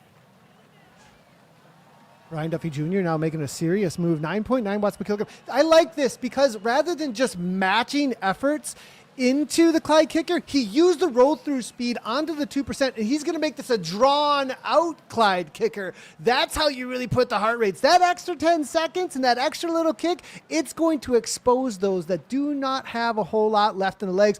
Brian Duffy Jr. might walk away with this one, 10 watts per kilogram. He's got more than everybody else now at this point. Josh Harris now can see that this is a danger moment. Ollie Jones kicks at 12 watts per kilogram over the top here. That may be bringing it back together. Over the top of Clyde kicker is Brian Duffy Jr. 1.7 seconds is the advantage over Ollie Jones. We saw some big power there being unleashed at 12 watts per kilogram, Nathan. It's now starting to be a slender advantage, and it's not all over because behind, Paradines has started to come through in that blue jersey with the Belgian tricolour across the chest, but still Brian Duffy Jr., he's still got that advantage. 1.2 kilometers to go. Looks fully committed. The squirrel. Yeah, fully committed here. Jasper Paradine's now kicking at the front at 8.9 watts per kilogram, looking not to pull anybody along with him. Paradine's now 9 watts per kilogram. Big kick here from Paradine's. That's a smart move to not pull anyone along with him, as Freyet knows that this is a danger moment. He kicks 12 watts per kilogram. Duffy Jr. fully committed. Is this just going to bring everybody across? As Paradine's gives to 0 watts per kilogram. Exactly what he needs to be. Second wheel and no power at this point. Look at this. This is when you see the picture-in-picture, Nathan, 700 meters to go. Paradines has still got something left. You start to see the shoulders rock and roll, but still waiting here behind. As you can see, Neil Freyet, Josh Harris, they're just waiting patiently, just biding their time. As Josh Harris moves into third, Ollie Jones makes the junction to Paradines. Only 420 meters to go, and it's Josh Harris who I'm really watching here, who has been really, really quiet. But does he have the kick? Because he has waited perfectly, not put down any effort. But does he have the kick to the line? It's going to ramp up right now. Paradine's early kick, and I think that's going to be it for Paradine's. I think he's got the power all the way to the line. But here comes Neil Freyet. 16 watts per kilogram from Freyet. Freyet, this is the guy that's been just eked in, and he does it. I think Neil Freyet takes that down. It's gonna be so close. We got to go back to the cameras here, but sneaks in and perhaps takes the win. Is it Freyet? Photo finish. That was too close to call. Absolutely exceptional there, Nathan. The fact that it came so close and it became really tactical in that final 300 meters. The fact that they were trying to lay off and Paradines, it just held that front position. So close, but Freyet came with so much speed and so much power. When you see 16 watts per kilogram, Nathan, that is serious wattage. Looking at Paradine's reaction, I have the feeling perhaps that's a second place for him. I think Neil Freyet with that 16 just... Do you see the way that has to play out, though, on the champion sprint? Paradine's went early and was able to hold almost all the way for like 100 to almost 150 meters with the speed he gained around the corner and a big kick. Freyet had to almost outdo him by what looked to be 3 watts per kilogram even to come around, which shows you how tactical this sprint is. You go early, it may reward you, but if you go late, it's got to be a massive kick. There it is. Freyet takes it down. Talk about being savvy. Josh Harris didn't stick his nose on the front one time that entire race, and he is not a sprinter up against these guys, and he was able to secure that third place. Yeah, totally right. And it just shows you can be tactically very, very smart. I mean, Brian Duffy Jr., for example, he threw it all down, didn't he? He tried something. Ollie Jones, it was almost, he took the risk to try and chase and try and keep himself up towards the front. But Neil Freyet and even in Jasper Paradines, to be honest, I mean, what a race. The fact it's so short, so intense there around the Glasgow Crit Circuit, Nathan. incredible victory there for Freyet. Absolutely. And I mean, we had said, he is a danger man from the get-go in all of this. And for him to be able to sneak in at the last moment on a technical issue and then be able to take down the championship here with this showdown, absolutely phenomenal. I love it. Never say die is the kind of situation there. Paradines, it was a good move from him. And obviously on the day, Jasper has shown that he collected the most points and that he was the man to beat. But as far as the timing goes, I think Neil just barely got the better of him at the end.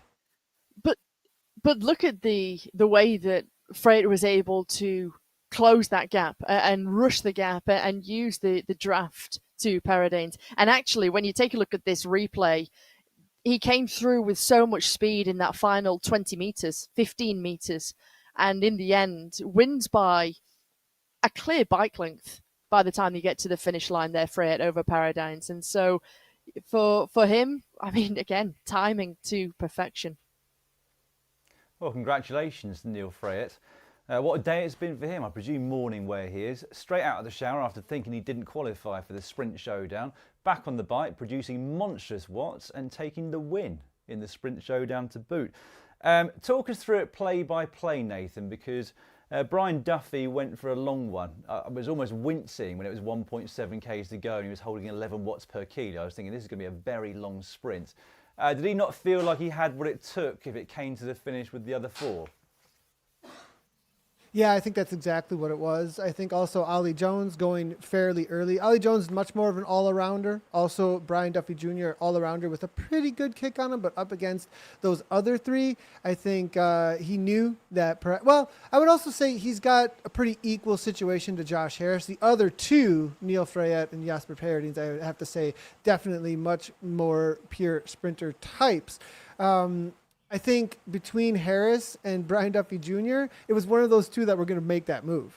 And Harris decided to play the cooler, let people drag me to that position, whereas Duffy Jr. threw it all on the line. I actually thought that he was going to make it happen. I thought that move was going to stay away until the second half of the Clyde kicker, where I did see 12 watts per kilogram from Ollie Jones. Ollie actually ended up playing the workhorse for everybody in some ways out there today.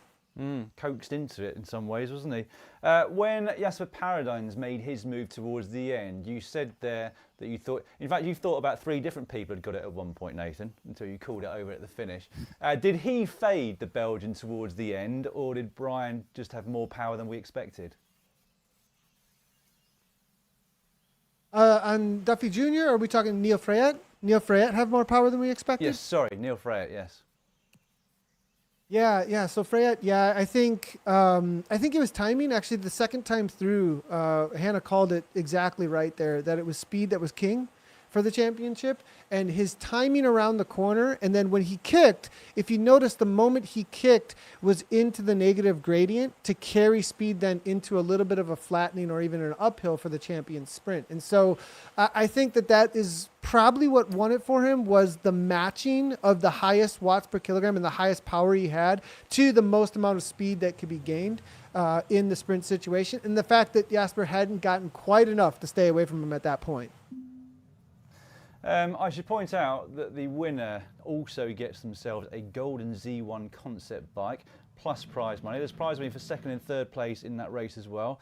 But well done also to Ollie Jones and Brian Duffy for finishing 4th and 5th. But I understand we can speak to the winner of the showdown there, Neil. Can you hear me, Neil? Yeah, can you hear me? I can hear you perfectly. Yeah, firstly, congratulations. Secondly, when did you find out that you'd made the Sprint Showdown final? I think Johnny messaged me on Discord because Thomas Perrin didn't make it for some reason. I think yeah. So it was sometime after the second race I found out. Do you reckon that helped or hindered you, not knowing until a bit later that you had to get back on the bike? I don't know. I mean, I was pretty, warmed up by then, and there's really no pressure. So I think finding that out was maybe worked to my advantage. And talk us through sort of your pre-race strategy, what you had in your head before the start of that 3.5 kilometres, and then how it played out over the course of that for you.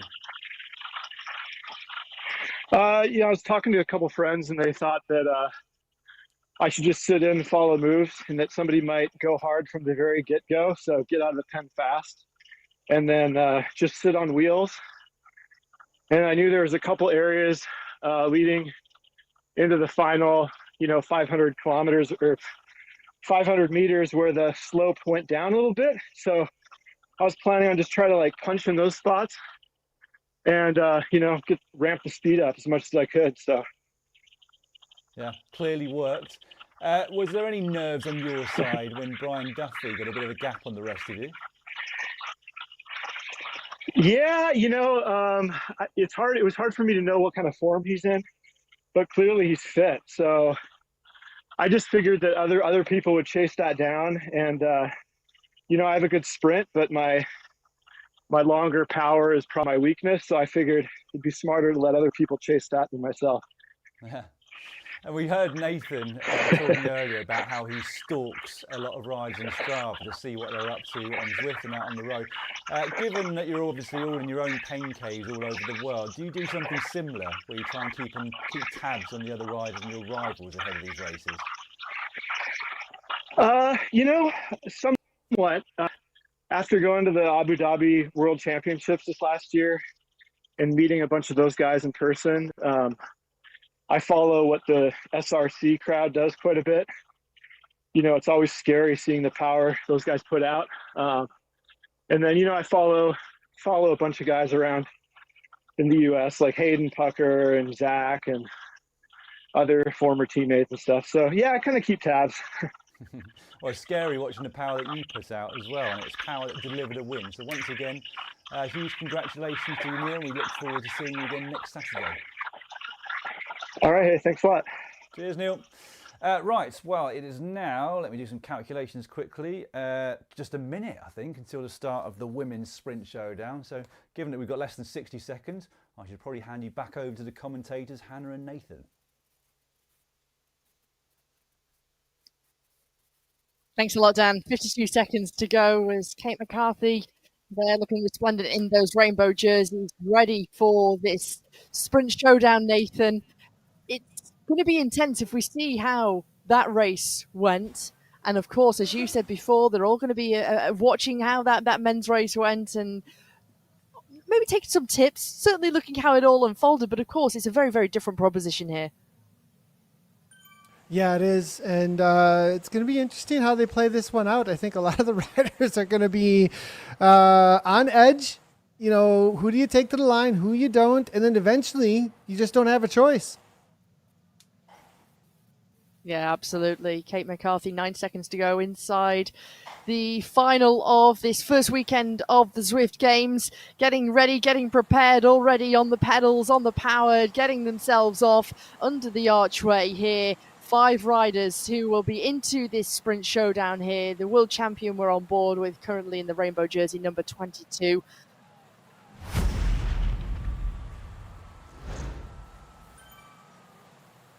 Katrin Fura there, as well as Gabrielle Guerra in the pink and blue jersey. Fura in the Swiss jersey with number 1 on her back. She's also got that gold Concept Z1 bike, of course, that she won in the Zwift Games last year. That's also what's on offer, Nathan, for the victory here.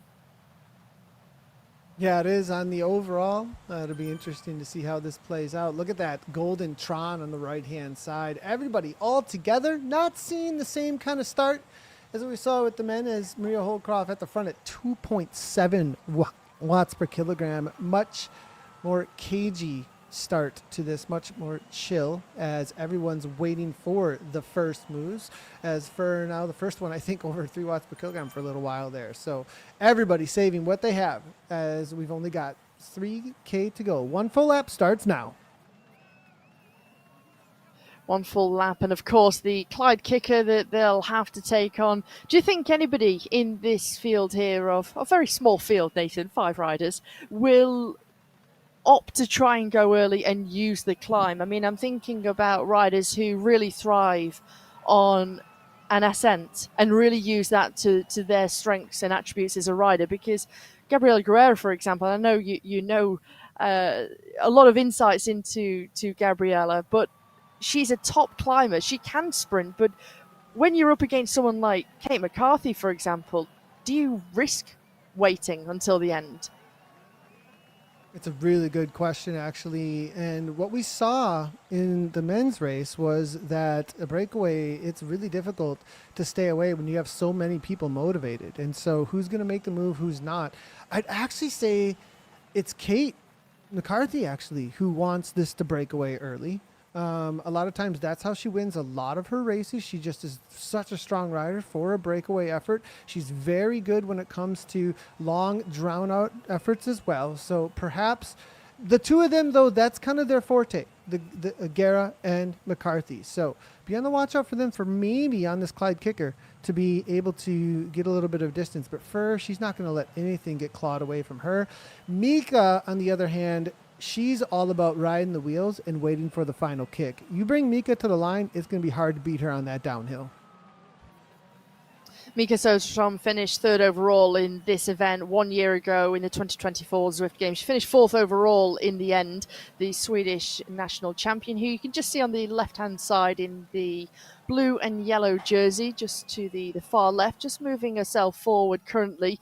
But it all seems very calm as you currently see the numbers, 3.5 watts per kilogram as Holdcroft just puts in a little acceleration there. We just saw numbers of 6.5 watts per kilogram there as Guerrero just tracks Soderstrom onto the Clyde kicker, Nathan. 1.8 kilometers to go, over 3 minutes of racing complete.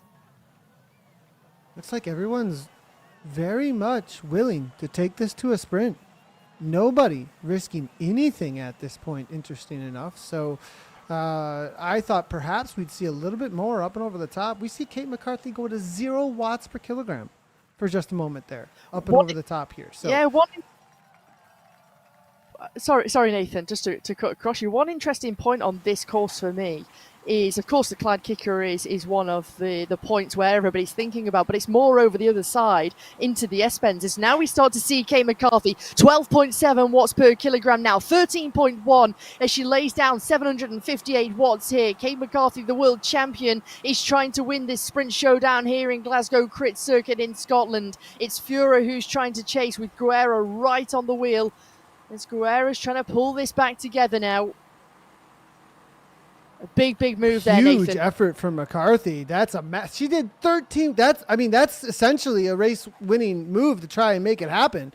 Doesn't actually play out here. Are we going to see a counter up and over the top? Because this is going to be, if this is a huge counter at this moment, it could be a race-winning move. McCarthy here sitting second wheel, now third wheel at this point still now, as it's going to be a roll through here from Catherine Furr. Catherine Furr finds herself right on the front. Fura just tries to counter-attack, and Maria Holdcroft is acute to that move of the Swiss rider who is the reigning champion in the Zwift Games. Kate McCarthy just sits in the wheel of Maria Holdcroft right now, where Guerrero is sitting patiently right at the back. 460 meters to go until they get to the finish here on the Glasgow Sprint. Who's going to make that first move there? Because that was a huge move from Fura, a huge move from McCarthy. It's been an intense day of racing already. They make this left-hand turn, and then they'll start to see that finish line. But who's going to go early? And now Soderstrom makes a move. Soderstrom, big move from Soderstrom, very, very early from Soderstrom, all the way to the line. It's going to be right to the line. It's going to be Soderstrom. Is she going to be able to hold on to the line? No, it's not going to happen for Soderstrom. I think it's going to be Kate McCarthy able to just barely pull this one off. Massive from McCarthy with the timing, takes it down. Look at the effort that it takes from the world champion. She wins the Sprint Showdown. She's here in Glasgow Crit Circuit. Look at that, emptied the tank, almost into oxygen deficit here. That was incredible, Nathan. Win from Kate McCarthy. Absolutely incredible. The timing makes the early kick, puts everybody on the back foot, and then, you know what? If we can, it'd be really good to see if we can get a replay on that, because the Mika going early, I thought perhaps be able to hold on to it to the line, but no, unable to do so as McCarthy came through with a massive kick, takes it down. It was neck and neck, though. Everybody right to the line, but it was just that little bit more that McCarthy had to take this down. She'll win, followed up by Holcroft. Massive from Maria Holcroft. Mika Soderstrom settling for the third. Furr and Guerra there for fourth and fifth. Looking at this top five, I mean, this is the best of the best, though. That's for sure. When it comes to a sprint championship, we are looking at gold, silver, and bronze at World Championships, as well as top tens. Absolutely awesome to see from this ladies' field.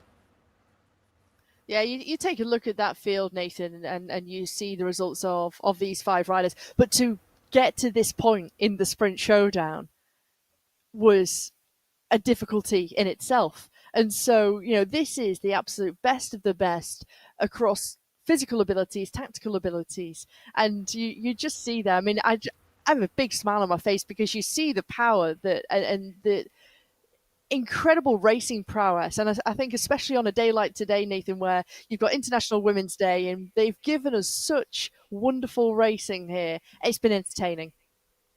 Wonderful racing indeed, and as Nathan said, the best of the best, those five in the final there. Kate went early, Nathan, and I wonder whether that was a sort of lack of confidence, a bit like Brian Duffy just a few moments ago in the men's, thinking she didn't have what it takes to win the sprint in the end. Do you think it was that? Because it seems like she should have been confident given what we saw at the outcome there. I think Kate likes security when it comes to racing, though, too. I think there's a reality that if you can get away and you have the ability to get away, it's a better feeling. There's also just the security of being able to say that, if you've got the power to be able to roll away from a field and not have to bring it to a dice roll in a sprint, because it's still a little bit of a dice roll in a sprint situation like that. So Kate McCarthy, though, showing she's still got the power even after an attack like that. And there we saw the effort that she was putting in. Hopefully we'll also be able to talk to Kate and get her thoughts on things very shortly indeed. But in the meantime, I'm going to ask you to speculate on her earlier move as well, Hannah. Do you think it might have just been a way of softening up the opposition so that they didn't have quite as much power in their legs when it came to their sprint at the end? Yeah, and I also think, Dan, it comes down to riders who are able to deal with that intensity and already have made an effort, whereas others are, they can't recover quick enough. And I think when you have a split second to make a reaction, Dan, and seeing the world champion start to ride away, you've got no other option but to try and close the gap. And so everybody, it's not necessarily panic mode, but everybody uses the matches that they might have been saving for that final. Certainly no curse of the rainbow jersey for Kate, is there? Nathan, in terms of the last order, were there any surprises for you? Was it kind of what you expected, or did somebody underperform there? Catherine Furr, I mean, coming to the line, I definitely would have expected Catherine to be a winner on the day. But again, I think that there is a reality of how tactical this is and the timing and everything. So I really do think we were able to see that the timing of the world champion, as well as Holcroft, really played off for them. It did indeed. A much cagier start to the Sprint Showdown for the women's race than the men's. We can ask Kate all about that now because we've got her on the line. Just check that she can hear me. Can you hear me, Kate? Yep. Brilliant. Well, I'll start by saying huge congratulations, not just for the showdown, but for the entire day. You were putting out some incredible watts and getting all of those wins along the way. I'm sure you must have been a bit disappointed not to take the Sprint Championships after the points were added up after the 2 rounds. Yeah. I probably done my research a bit better, and I thought it was the final 5 was for the 2, but that's okay for it's a lot there. So yeah, no, happy she got it at least. All came good in the final there just a few moments ago. Tell us how your legs feel when you've already done 2 very intense races and then you've got to do a 3.3 kilometre sprint showdown. Not great, but I'm sure we were all feeling like that. So yeah, getting that mindset of knowing that they were probably feeling just as bad as I was probably the best thing. And we've just been speculating, the three of us here, about why you made that initial move about halfway through the Sprint Showdown. Whether it was not being confident in your own sprint in the end against the opposition, or if you wanted to soften their legs up before they got there. Probably a bit of being my sprints, something I've worked quite hard on. But I think peak is better for me to have all the good peak rather than sprinting fresh, because I know like Mika's got a phenomenal sprinter, so you kind of make sure they're right before they hit it. So that was sort of part of the plan. Brilliant stuff. I'm going to say goodbye to you, Kate, because we've got some slight problems with the connection between us and you. But once again, huge congratulations. And again, look forward to seeing you competing again this time next week. Thank you. Right, that is almost a wrap for this first Saturday of the 2025 Zwift Games. But we wanted to point you over to the Zwift Academy final episode, which was released over on the main GCN channel just a few hours ago. If you haven't already watched it, here's a glimpse of what you can expect. Next time on Zwift Academy, the finalists tackled the last challenge to show the coaches they have what it takes to survive the brutal world of pro cycling. That was terrible. Come on! Last minute push, come on! The pro contracts are on the line. I have never experienced something like this before. I honestly hope that it could have been like more decided by this point. And two finalists will go home as pro cyclists. And the rider that will be turning professional is...